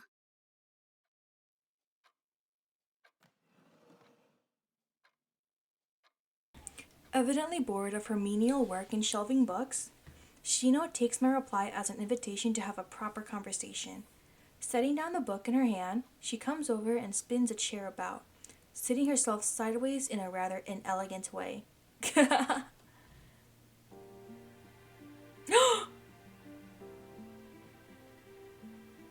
She's so cute. She has an ahogi too. While the relationship between Yasue and I may have a certain push and pull as we feel out each other's boundaries, Shino has no such concerns. Even now, her bright eyes move from me to the textbook in my hands, happily seizing on an opening to get closer to me. Wait, is she romanceable?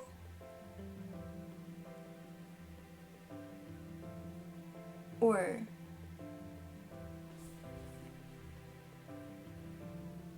I thought it was just Yasue. Happily seizing on an opening to get closer to me. I don't know. イタリア語を読めるの？すごいじゃん。私も言語はいくつか知ってるよ。世界とつながってるって感じがするよね。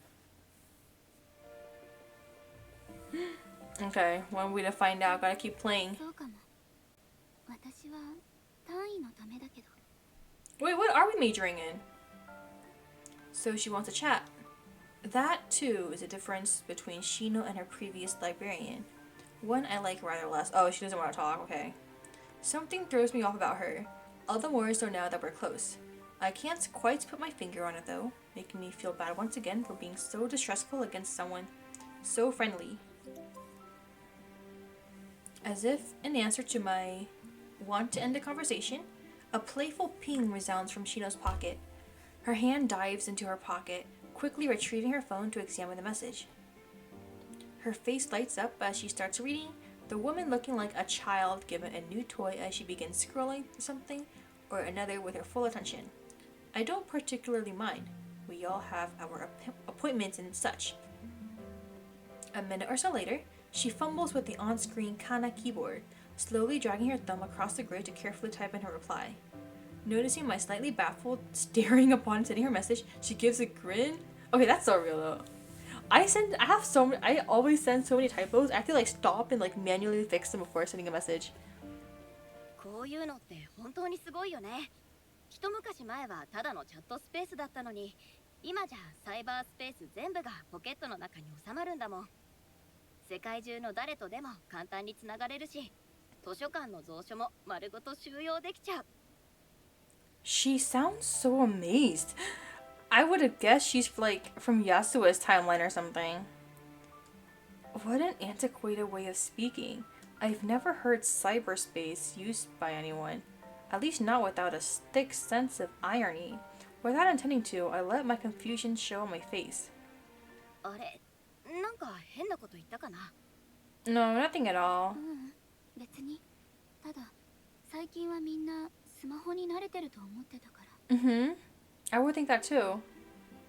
She quickly puts her phone away into a pocket and takes to her feet once more, slightly embarrassed for my picking up on it. ああ、それはなんていうか。私はほら、田舎育ちだから、こういうのを使うようになったのってつい最近のことでさ。コンピューターとかスマホとかまだ慣れてなくて。Mm-hmm. Okay, sure. I suppose being a country bumpkin would explain it, though I thought even the most remote corners of Japan would at least have the cheaper smartphones around by now. If someone like Shino finds phones so exciting, maybe Yasue will too. Getting any signal for internet access is obviously a non-starter though. じゃあ、どうして都会に来たの？一言で言えば冒険かな。いろんな仕事を転々として、その時々に興味があることをやってる。ここの仕事も次が見つかるまでのつなぎってこと？どれくらいいるの？ She gives a simple shrug. 飽きるまでかな。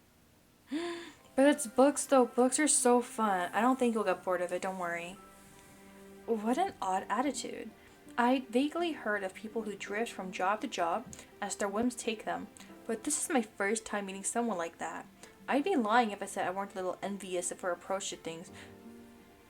I think nowadays I see people online encourage job hopping. Like if you find an opportunity that pays more or has more perks, then it's better to take that one. Every few years, like finding something new. But I think that's very like dependent on your field too. それって大変じゃない？別に心のありようさえずれてなければ生きるのはぐんと楽になるよ。 Oh, the power of being optimistic. 生き方を決めるのって大事だと思うな。私はいつもどんなに些細なことでも世の中を正したいって思ってる。それさえ忘れなきゃ今目の前で起きてることなんて大した問題じゃない。Her words are said with such innocent naivety that I'm thrown off by the strange woman before me. It's not that I disbelieve that a drive to accomplish something is good, but more that it's hard to believe someone when they so earnestly cling to it. Practically anything I've got myself into of late would be problematic to actually discuss with someone else, leaving me with nothing to continue the conversation. Thus, the distance between myself and others grows that little bit more.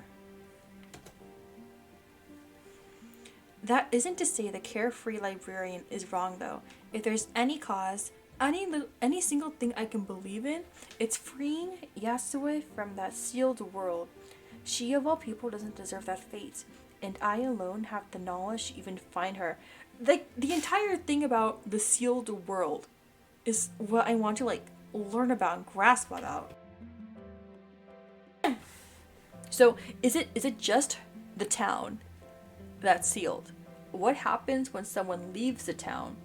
How far off can they travel before, being forced back to the town or before being able to escape the curse? How did they end up in that situation in the first place?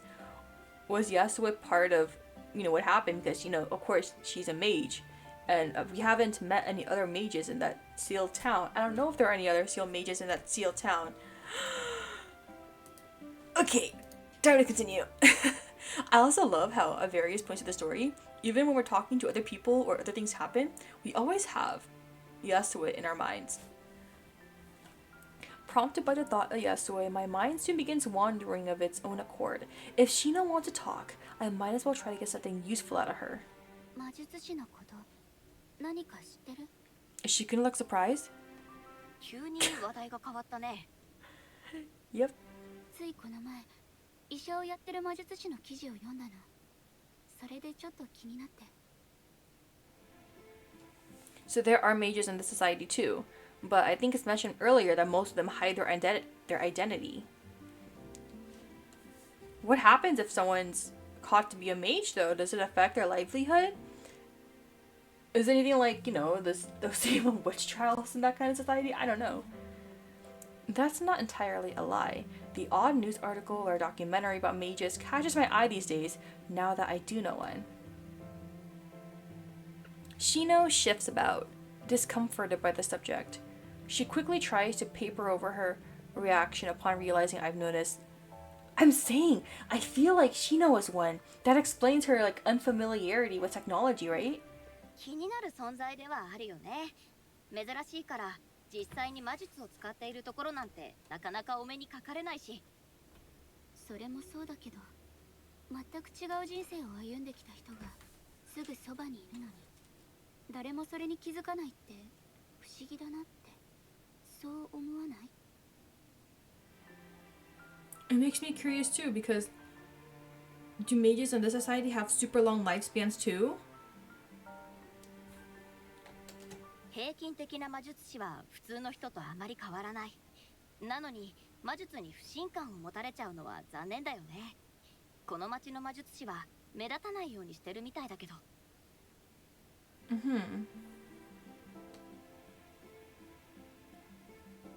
それに力の強い魔術師となれば話は別じゃない？ヨーロッパだともっと堂々と暮らしてるみたいだし、古くから続く血統の魔術師は城を持ってることもある。自然の法則を破れるなら政府が手出しできる相手じゃないしね。 Honestly, true.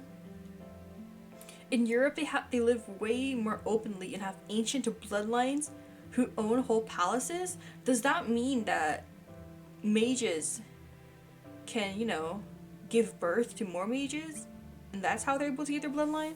Or is it like one mage is successful and then the entire family like reaps the benefits of it? Like my great great great grandma was a mage or something like that. だからこそみんな魔術師に対して慎重になるんだろうね。異質なものを恐れるのは人の常だもん。 True, true.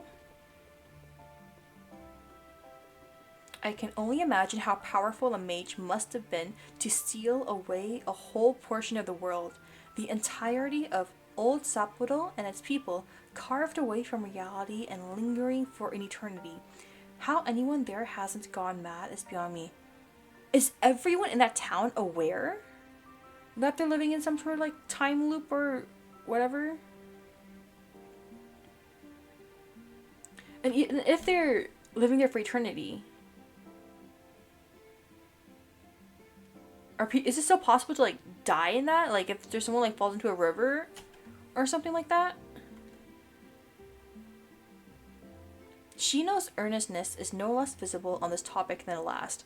Her angst over people's dislike of mages quite clear. She hardly seemed the type to hide her feelings, earning her some degree of trust, even if I do dislike her nosiness.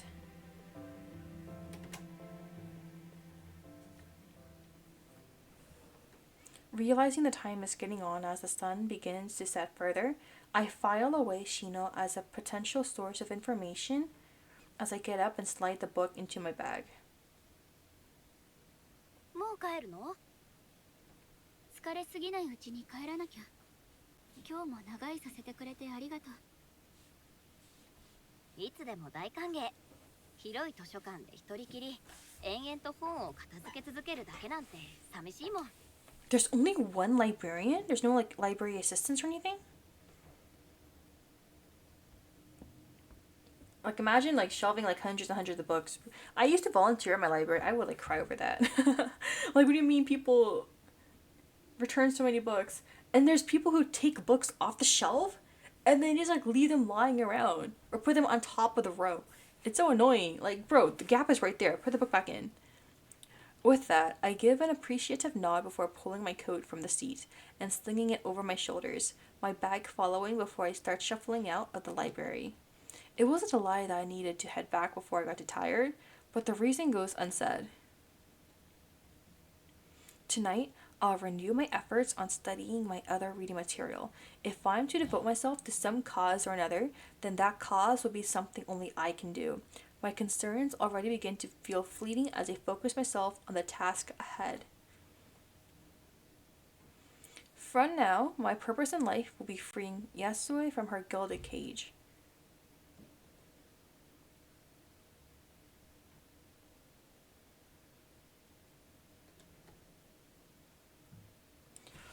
Okay, Act 1, Scene 3. Oh, is this like a story we're reading about? Sword and spear ring out as they clash, voices bellowing and men falling as their vibrant cloth swirls about in the violence. No less vivid are the heartfelt expressions, from the deepest fury to a most devastating anguish. From my seat in the audience, I watch on silently with rapt fascination. Chushingura, the treasury of loyal retainers, a tale of 47 ronin and their quest to avenge their master, caught between loyalty to their late lord and duty to the shogunate.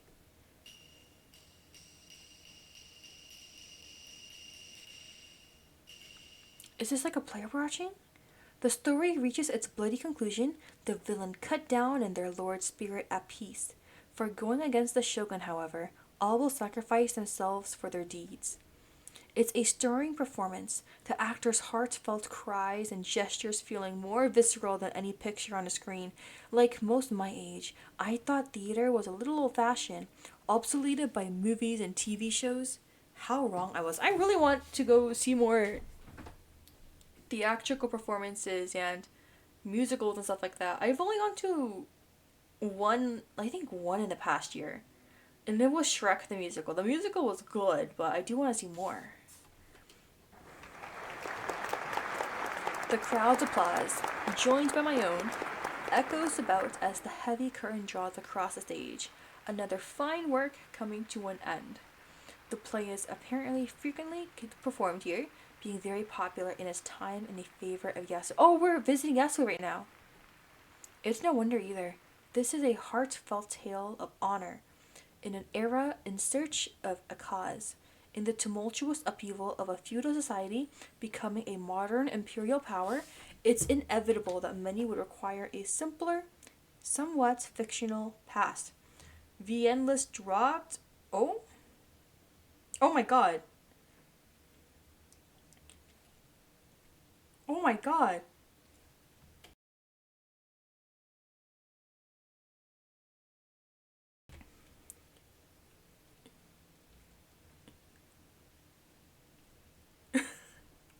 You're a lifesaver. I said it was giant. I was like, yeah. If you guys check the Discord server, it's at 1, 2, 3, 4, 5, 6, 7, 8, 9, 10, 11, 12, 13, 14, 15, 16, 17, 18, 19, 20, 21, 22, 23, 24, 25, 26, 27, 28, 29, 30, 31, 32, 33, 34, 35, 36, 37, 38, 39, 40, 41, 42, 43 links. 43. Oh my. Guys, I am going to be well fed for the next 10 years after this game. Shushingura even resonates with someone like me. It isn't that honor doesn't exist anymore in my own time, albeit in a different form, but that it's distant, something you only hear about on the news. Thank you so much for the list, Sisterfly. They're all a group of the same step and studio. Okay. I need to definitely look into that.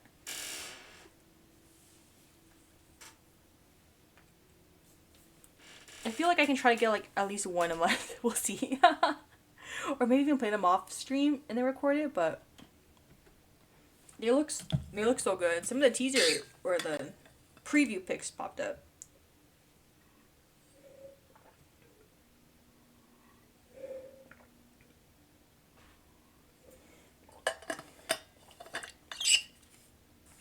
The curtains soon withdraw once more, slowly revealing the performers and their director. Yasuo stands at the center of the stage, bowing with so many men flanking her. Some are sturdy while others are slender, some elegant and others brutish. I marked some that I managed to finish about 4 hours. Oh, okay. I honestly yap a lot while I play these games, so I might just have to like split those into like 2 streams. But I can do like 2 in a week, that's fine. That's all good. All natures and appearances are represented, each having given their all in the grand play. Huh? What? Yet not one of the actors human. She made them all up? Another round of applause ensues from the crowd, who are no less delighted by the illusion than the performance itself. Of course, I'm among them. No matter how many times I see it, Yasuo's magic still amazes me. Oh, it was this, the ones that say short. Okay, I'll keep that in mind. Thank you. Oh my god. If you can create that many people, illusions, that's crazy.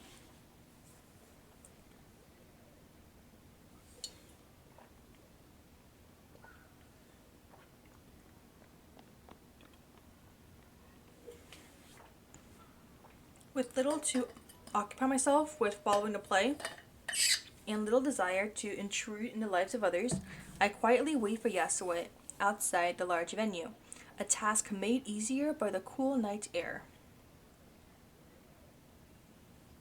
Life goes slowly here. That contrast is one of the most jarring things about our two worlds. Even the most patient modern people have a sense of urgency about them. They're always thinking of things they need to do, people to meet, and news to read. Here, the old man, urging his horse on, simply pines for a meal and bath, his day's work over.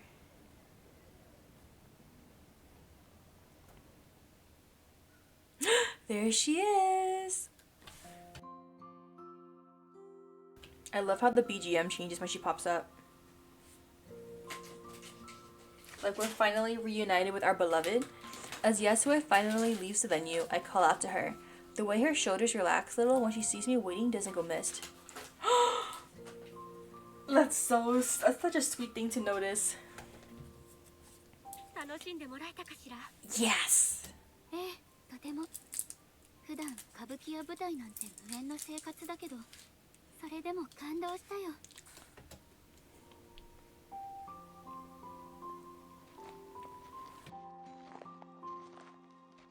Yasue gives an indulgent smile at the praise, the two of us starting on our way down the street.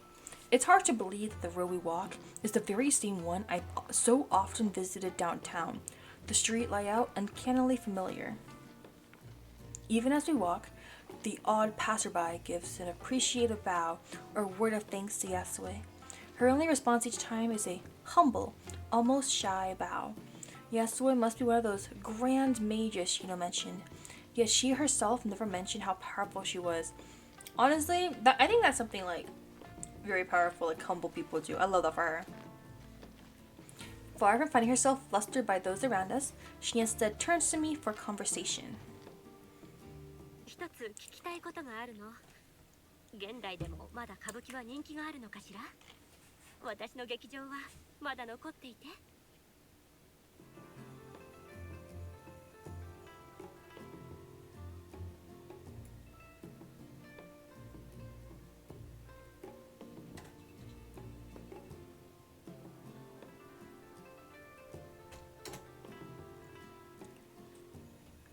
I feel a little pained by her clear hope for a different answer than I can give. In a world of movies, phones, and streaming, theater's largely relegated to the more culturally refined. Modernity continued, unquestioned. Her theater is little more than a small plaque in the real world, one of many minor landmarks commuters unknowingly walk by every day. Were it not for Yasue's interest in the topic, I wouldn't have noticed it unremarkable to myself. Wait, so it still exists? That's really cool though. Said plaque never mentioned Yasue though. Odd, for someone who seems to have practically created the venue's reputation. 今はいろんなエンタ、娯楽があるから、劇場に通ってるのは年配の方が多いかな。でも本州だとまだ観客は多い方。札幌は本州ほどじゃないけど、アマチュアのって素人上がりの人たちの歌舞伎が時々上演されてる。Oh, her trying to sound nice about it.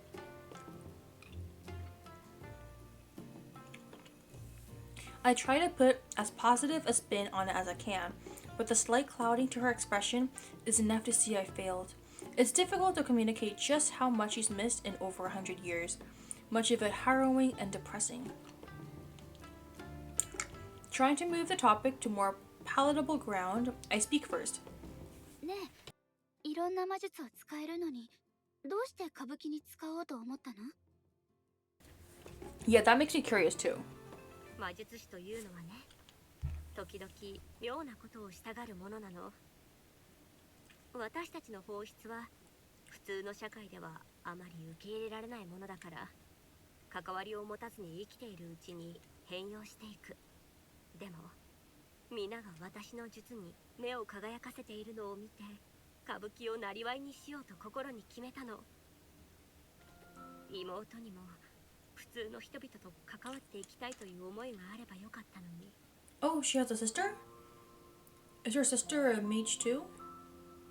She never mentioned she had a sister. Even now, her words more mumbled to herself than directed towards me. 魔術師ってあんまりいなさそう。私、あなたに会うまで一人も知らなかった。札幌のことしかわからないけれど、そうね。区内に数十人いるかどうかというところかしら。ほとんどは力を隠して過ごしているか、人里離れた場所でひっそりと暮らしているから、正確な数はわからないの。Heads up, there's going to be an ad in about a few seconds or a minute. We have 3-minute ad breaks, so you guys can get up and stretch and do whatever you guys need to do. I'm going to get myself some throat coat tea. Yasue gives a reflexive snort at the idea, the crude amusement at odds with her otherwise calm and collected nature.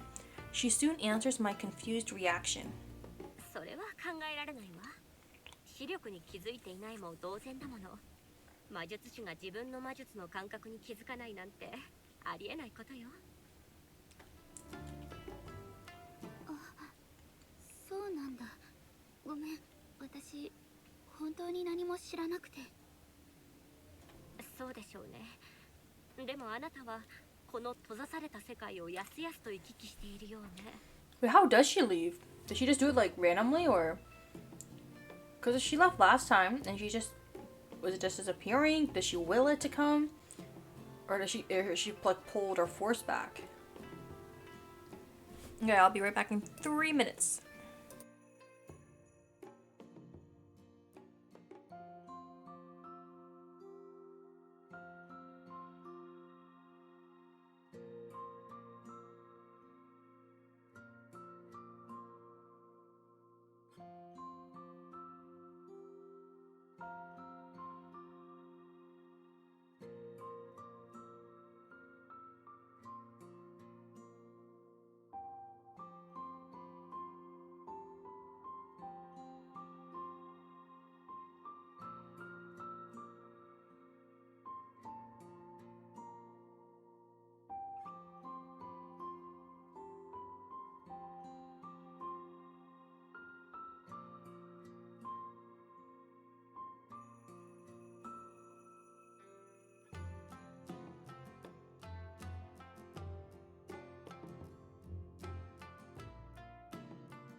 Okay, I'm back.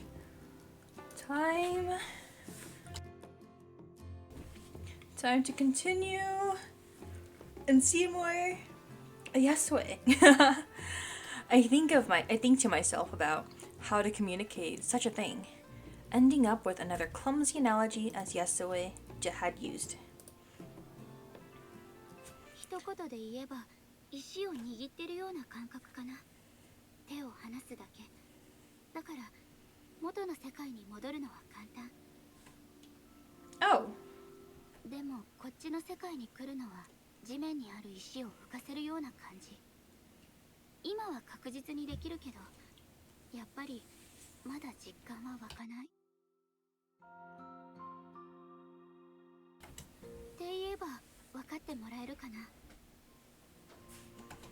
ええ、実に理にかなっているわね。私も魔術について聞かれたらそう説明すると思う。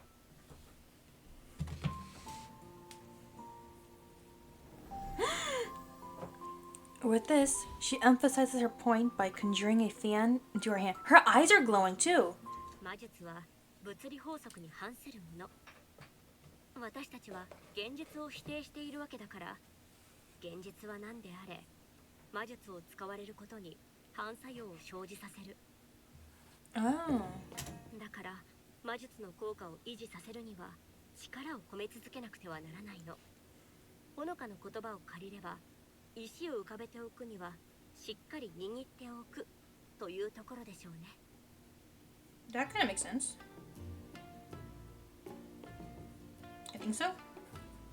そして手を緩めると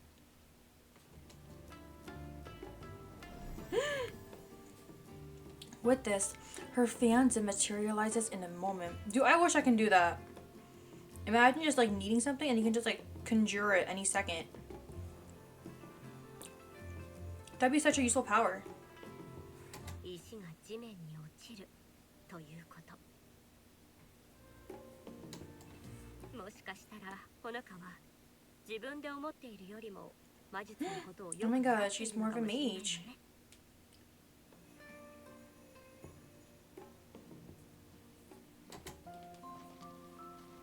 そんなまだまだ知らなきゃいけないことだらけだよ。私質問してばかりだよね。嫌ならごめん。とんでもない。あなたの好奇心は素敵よ。お友達に聞いたことね。She likes us. I know it just means she likes the sense of curiosity, but that's something that we have. So therefore she likes us. 友達なんていないよ。誰かと仲良くなれる性格でもないし。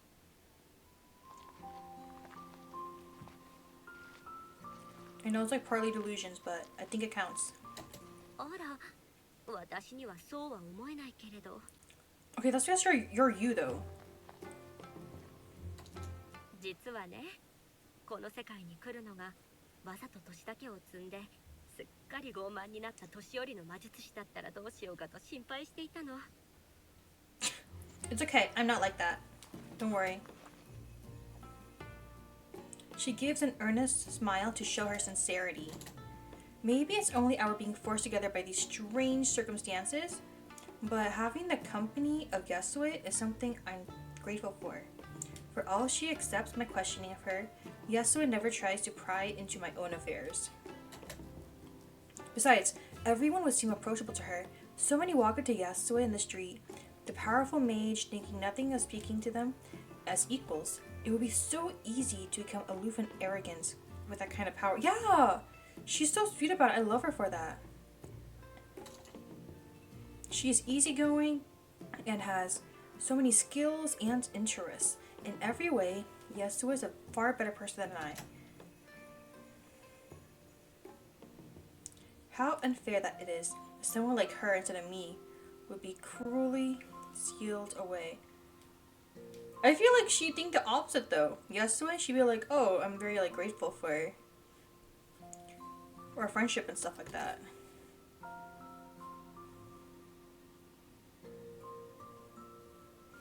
As we turn a corner, Yasue's soft voice speaks again. もう一つ聞きたいことがあったの。どうして私を強い魔術師だと思ったの？比べられる魔術師の知り合いなんていないでしょ？大学の新しい師匠がおしゃべり好きだから魔術のこと聞いてみたの。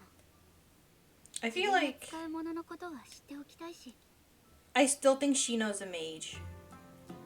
Or maybe a mage researcher, but the unfamiliarity with technology is like it's like my dead giveaway. まあ大学生なのね。すごいわ。何を勉強しているのか聞いてもいいかしら？ I'm curious too.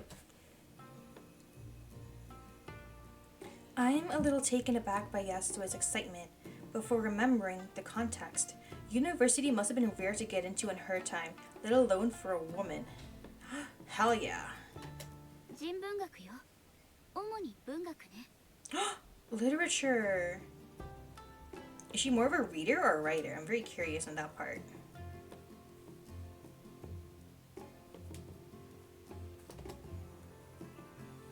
あら、この世界が役に立ちそうだこと。 Oh? 西洋文学。 Right time, wrong place.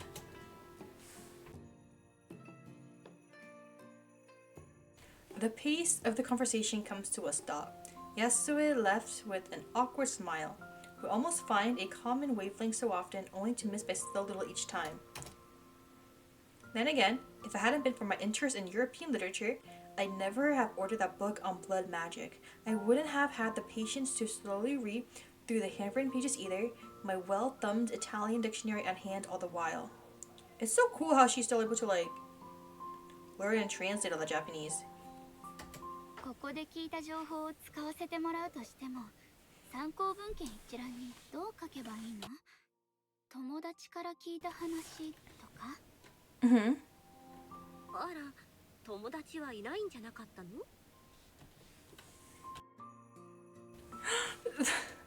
The wink with the little star? The wink with the little star is so cute. And the teasing tongue too.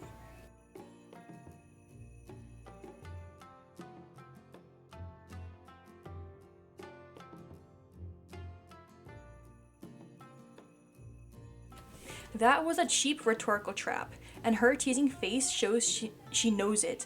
That said, I find myself rolling the idea around in my mind like a sweet.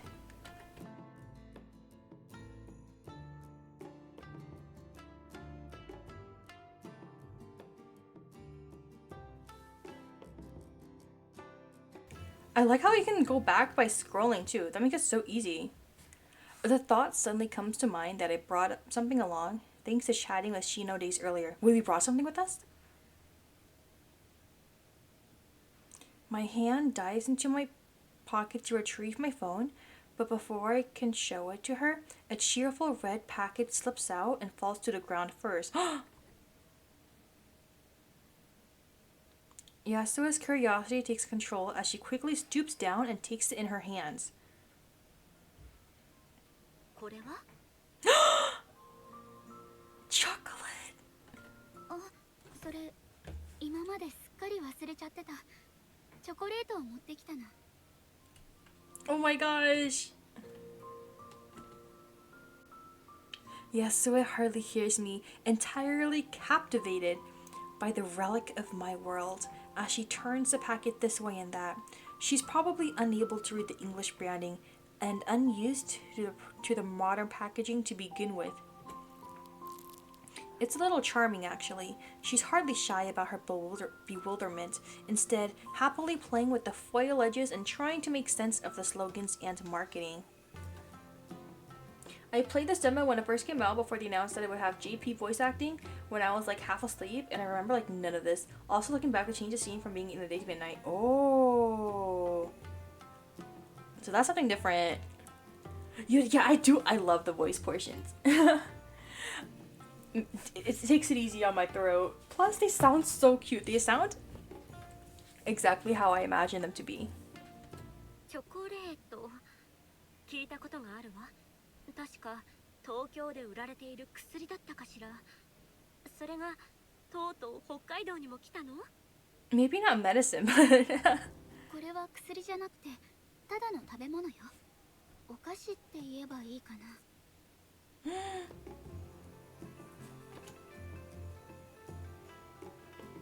she's not making a secret of wanting to eat it, very visibly stopping herself from asking. I feel like a mother whose kid is begging at the store.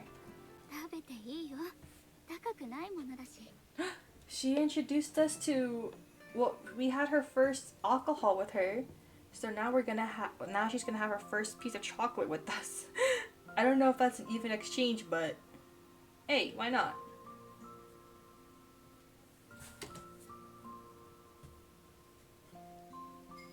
Oh, she's eating it?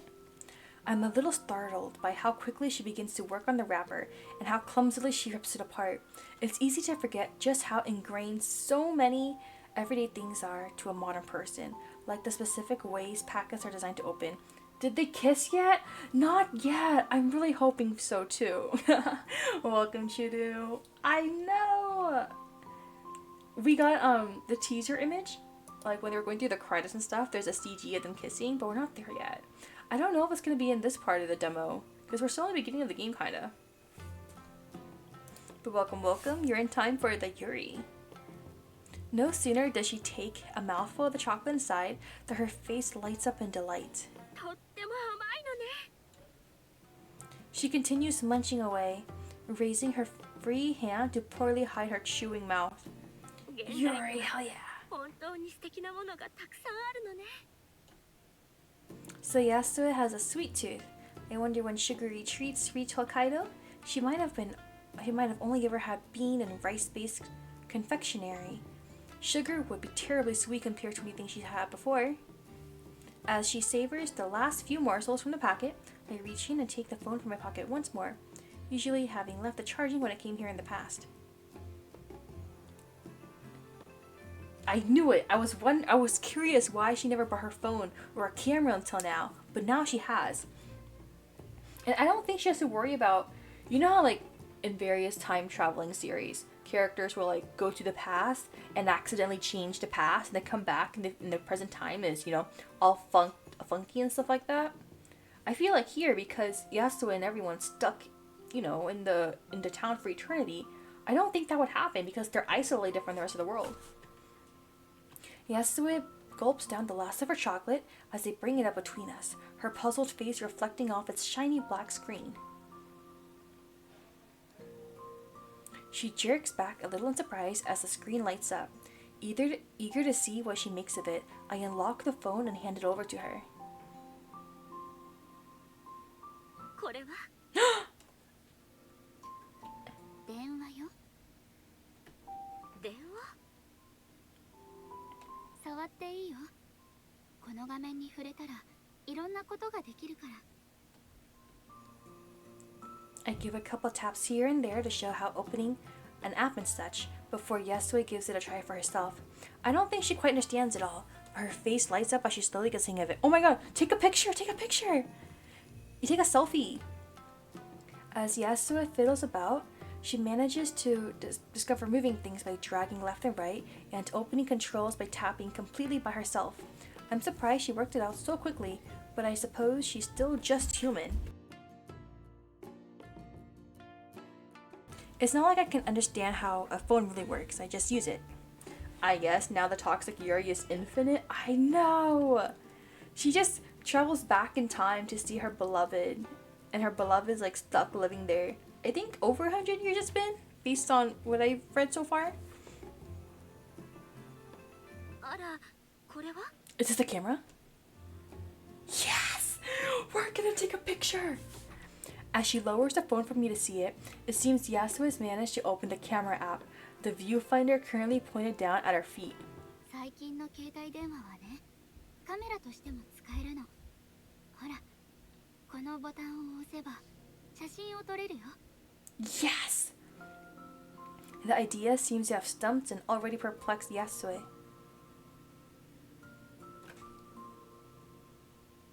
Yes! Yes!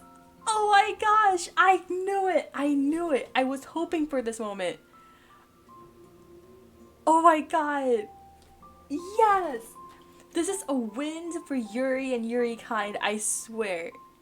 I take the phone back to guide her through how the camera works, changing to the front camera and holding it up to show both of us on screen.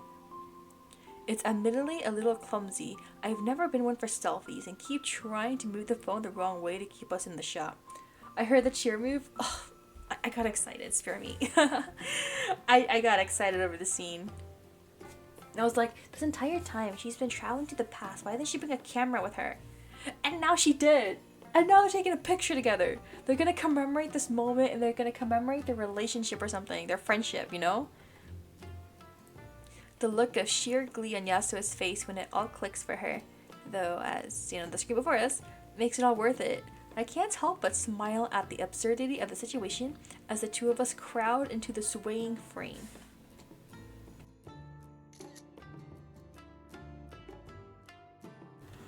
They're so cute. Friendship. Okay, this is only chapter 1. I wanted to be a relationship too, but we gotta take steps, you know? With some difficulty, I managed to somehow maneuver a finger on the shutter button, finally taking the shots with a loud click. Bringing the phone down between us, I show Yasuo the stage photo, her face leaning in close to take in every detail. 信じられないわ。色が鮮やかで、それにじっとしていなくてもいいのね。ねえ、どうしてこんなに早く現像できるの？ Oh yeah, back then for pictures, they would have to like sit still for long periods of time, right? So it wasn't much different from, what's it called? Painting. それは説明するのがちょっと難しいかも。でも携帯電話で撮った写真は現像しなくていいの。フィルムに写してるわけじゃないから。Not you clipping me or freaking out over the Yuri. Thank you for the clip. I'm so used to the digital era that the days of film camera slipped my mind. As I replace the phone in my pocket, Yasue writes herself, but the excited energy from our new discovery still remains. I have to remind myself yet again that this woman's actually the older of us. That face, I know, right? Ugh, they're everything to me. ありがとう、ほのか。こんなに長く本物の世界を感じたのは初めてよ。今は何という時代なの？明治の後、大正、昭和、平成ときて、今は令和よ。令和、いい響きね。きっと素晴らしい暮らしを送っているんでしょうね。それに食べ物も、さっきのチョコレート。Oh, the すごく美 food? 味しかったもの。The food for sure. Oh, she's so cute. I hold my tongue, but it's all so ordinary to me that I hardly notice such things day to day. To Yasue, though, this might as well be another world entirely. Her childlike joy is quite charming. It feels nice to have helped her. However accidental it might have been, I wonder how long it's been since I have. I'm so wrapped up in my own feelings that it takes a moment to realize Yasuo's attention has shifted back to me. ほのかは笑っている方がいいわ。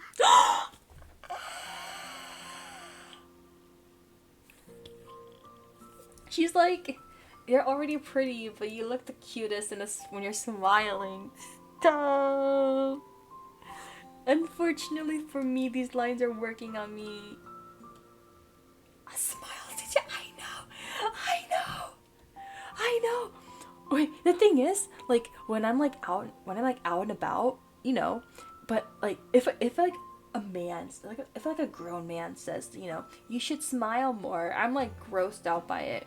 But if a pretty girl like you is like, you're already cute, but when you smile and laugh, then it makes me like, then you're the cutest, you know? The Riz, I know!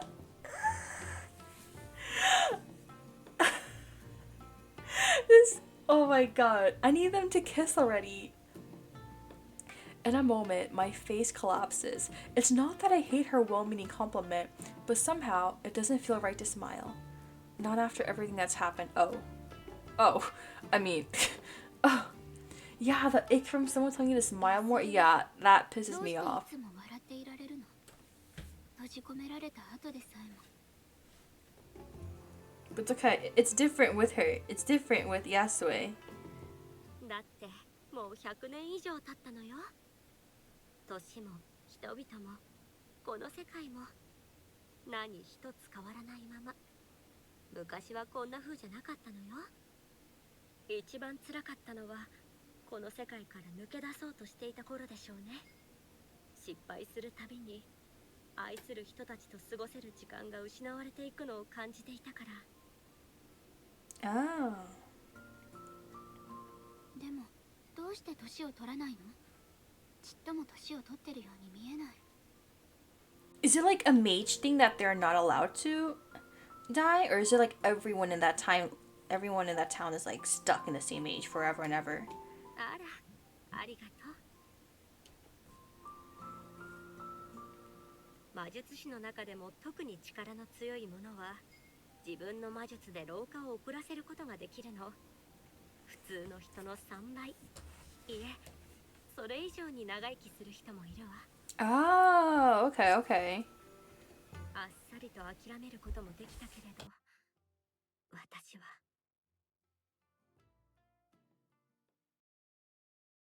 But then I would have met you or something like that. Oh.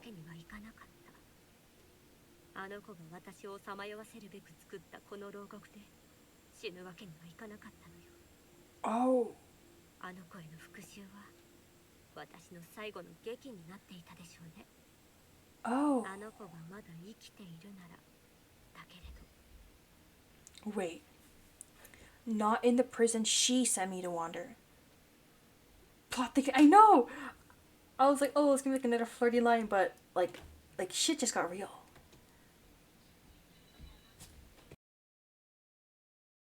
For the first time, I catch a glimpse of something darker in her. Without thinking, I take a step back, my chest tightening at the change from her otherwise gentle nature. Huh? What was that sound? Oh, okay. It's the packet. It's the packet of chocolate. Okay. Okay. The cheerful red packet crumpling up in her tightening hand reminds her of the here and now. Yasue forcing the thoughts from her mind given my presence. It's only natural to hate anyone who did such a thing to her, but I didn't know she had such anger bottled up. ほのかには関係のない話よね。この話はここまでにしましょう。そういえば、ほのかの世界は随分と様変わりしているようね。おズボンが一般的なのかしら？ Pants are common now. She gives a small smile, trying to distract herself with a lighter topic. I can't help but feel awful, but I humor Yasue for her sake. I wouldn't say it to her now of all times, but this world reminds me a little of a snow globe, a slice of the world, captured at one point in time and now everlasting. A world where the company of strangers is all she had. So is she stuck in the 1900s? Does time flow normally where she is, but it's just isolated? Like from 100 years from now, will that town reach the 2000s? With like new generations and stuff? But because they're isolated, they won't have any new technology and stuff like that? そうだけど安心して。着物や浴衣もお祭りや行事の時に着てる人は多いから。私も最近の花火大会で浴衣を着たよ。まあ、ぜひ見てみたいわ。きっと似合うでしょうね。What if she has a picture of it and she can show it to Yasue right now? On your phone gallery. Every so often, she oversteps into undeserving compliments. I get that she wants to put me at ease though. 子供の頃の一番古い記憶の一つが、浴衣を着て出かける準備は万端だったのに、祭りが中止になったことでね。泣いてダダをこねる私を慰めようと、両親がホタルを見に連れて行ってくれたの。Aww. あの時のホタルは花火よりも綺麗だった。夜の闇に浮かび上がる光が子供心に魔法みたいだと思ったの。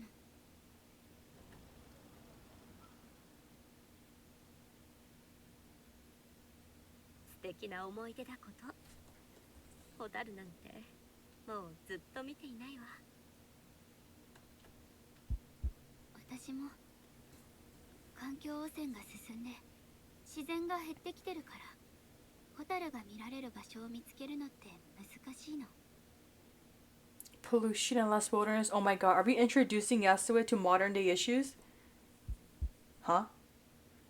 I feel an altogether too familiar pang of regret at mentioning my family, my body going cold at the idea of having to think about this any further. This is the one place I'm free from that feeling. Why did I have to bring them up? Please don't ask anything further about them, Yasue. Please.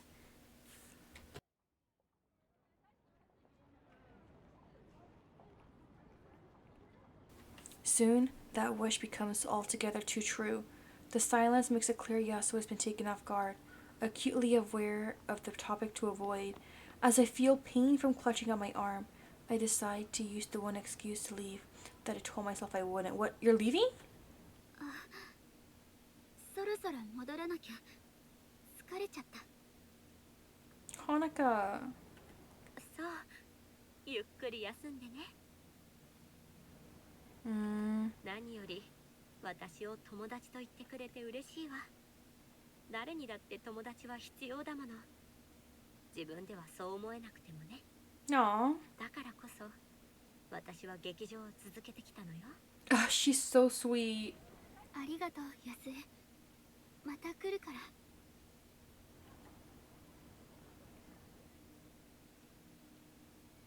ら。 Her smile. With that, I take a deep breath and close my eyes. Even as the magic begins to take hold, my mind is elsewhere. Oh, so you just... Wait, if your mind is elsewhere... I'm just curious, like, if she's trying to, like, go back home, is it one of those spells that she has to focus on, like, the destination or else she'll end up somewhere else? Or... I can't make the world a better place as Shino is working towards. I'm too selfish and too useless to do something like that. What I can do is help this one person.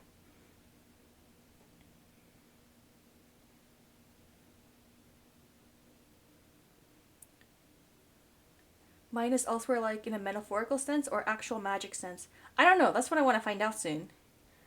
Thank you for playing this demo for a Tithe In BlooD. If you would like to leave some feedback to improve the final game, please fill out the survey. Is it a clickable one? Okay, I'm gonna bookmark this and do this after stream. There you go. I know! The girls are waiting for you. Let's meet again.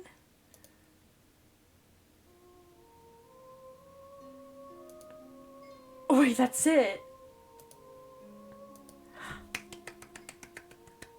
The demo and the dreaded screen. That was so good though.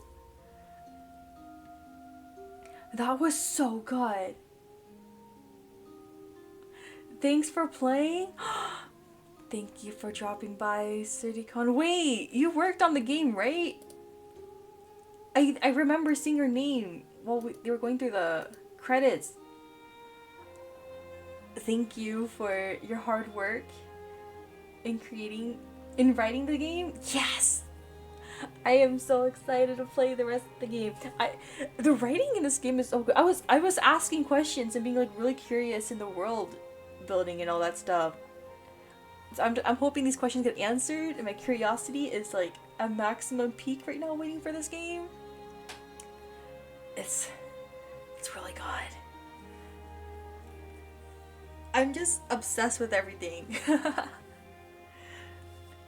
Like how the magic comes into play, the idea of the sealed away world, and how it could be possible for Yasuo to be freed. Who was responsible for her? All those other characters we saw in the credits but haven't seen in the game yet. Guys, I'm 100% playing this when the full game is released. I'll try to make this happen. Thank you so much for your hard work again. There's a lot of questions. I know. I usually don't ask that many questions. I usually like go with the flow of the game. And I'm like, yeah, I'll wait for them to kiss and stuff like that, blah blah blah. But I'm interested. I'm intrigued. Wild to think the game was announced less than a year ago and is dropping slightly over a year after. Yeah, that's crazy. I'm just very curious, and I'm glad we don't have to wait long. Next month. I love a good mystery. Yes. I will say, if anyone came in late, I will emphasize the trigger warnings that are in the pinned comment. You would want to look at that before deciding to play the full game yourself. Wow, next one. I know! And it's almost June 16th, as Just Starfly mentioned earlier. Yes, the 16th. Mark those calendar. I know! It's a Monday, so I likely have work. So maybe not on the day of. Maybe like the weekend after or in the coming weeks. But guys, I need more. I was like, I need more of this game. I need more Yuri. I will check out the list of suggestions you sent. Work keeps interfering with the Yuri. I know. For the past couple of weeks until I think the end of this week, I have so much free time. Like, I'm off work at 5 p.m. I have more time to stream and stuff like that. But then next month, I do have summer classes for my grad school. So my time going live will be very different. So I'm gonna try to squeeze time in. It'll probably be less, but we'll see. I'll be buying day one, then I'll cry because I have to wait 2 weeks after to play. It's okay! It's okay. You're gonna have so much fun at your event. Don't worry, don't worry. I'm trying. I don't know what to do now. I'm like, I just finished demo. Let's see. Welcome, welcome, Passing Cat Love. We just finished the demo for a Tithe In BlooD. It was so good. I saw you play another game by the developers, I think. But if you haven't played this one yet, I do highly recommend it. Yeah, we just finished it. What is this game about? Okay. The girl in the glasses is Honoka. She finds this book in Italian. It has to do with magic, and specifically a type of magic that she uses to transport herself back in time to see Yasue, the white-haired girl. But she's in a quote-unquote gilded cage. She's stuck in a time period. So the time travel, I know!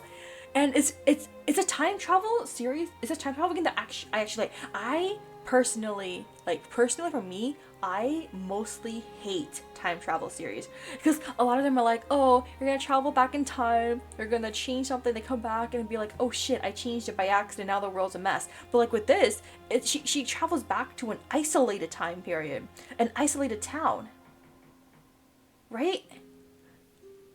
So there's no issue with that. And even if it was that type of like typical time travel series I didn't like, I was still like, the characters and the plot and the questions I have are enough to like keep me interested. I do really like this demo. So I do recommend it.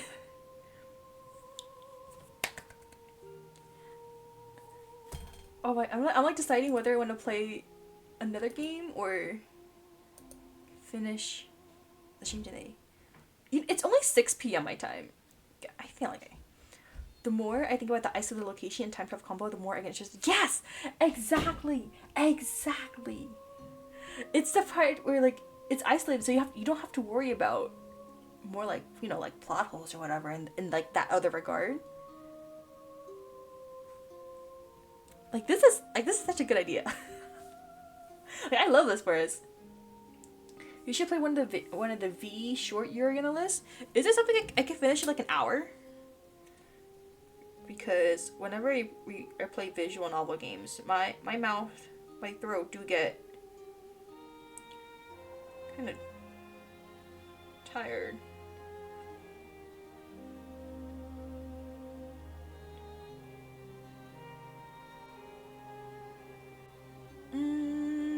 I might just wait for next one for that. Thank you for the hydrate redeem and the head pad, Shuru. The V-Sure ones are like maybe 2 hours at tops. Okay, I'll probably do that next time because I did enough reading for today.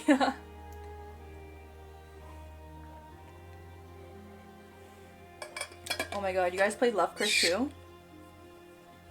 Hell yeah. Velvet Bite? What's... Is that another Yuri game? Guess I'm curious now.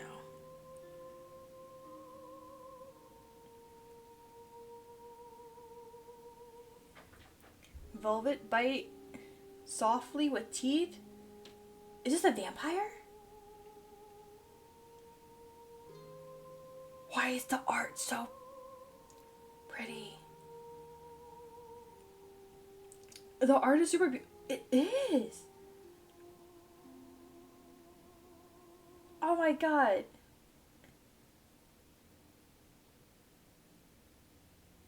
Wait, okay, let me bookmark this. Let me wish list it. And I'll see if I can play it next time. I think I'm only gonna do one game today. Which that one game would be, what's it called? One visual novel game, which that one game is this one, A Tithe In BlooD. At least with like other games I play, I wanna like announce it ahead of time. You guys are good, don't worry. Okay, let me see if I can find another game to play. Probably like a silly like chill game. I have... Oh, I have Pseudo Cats. Let me see if I can play Pseudo Cats. Bum, bum, bum.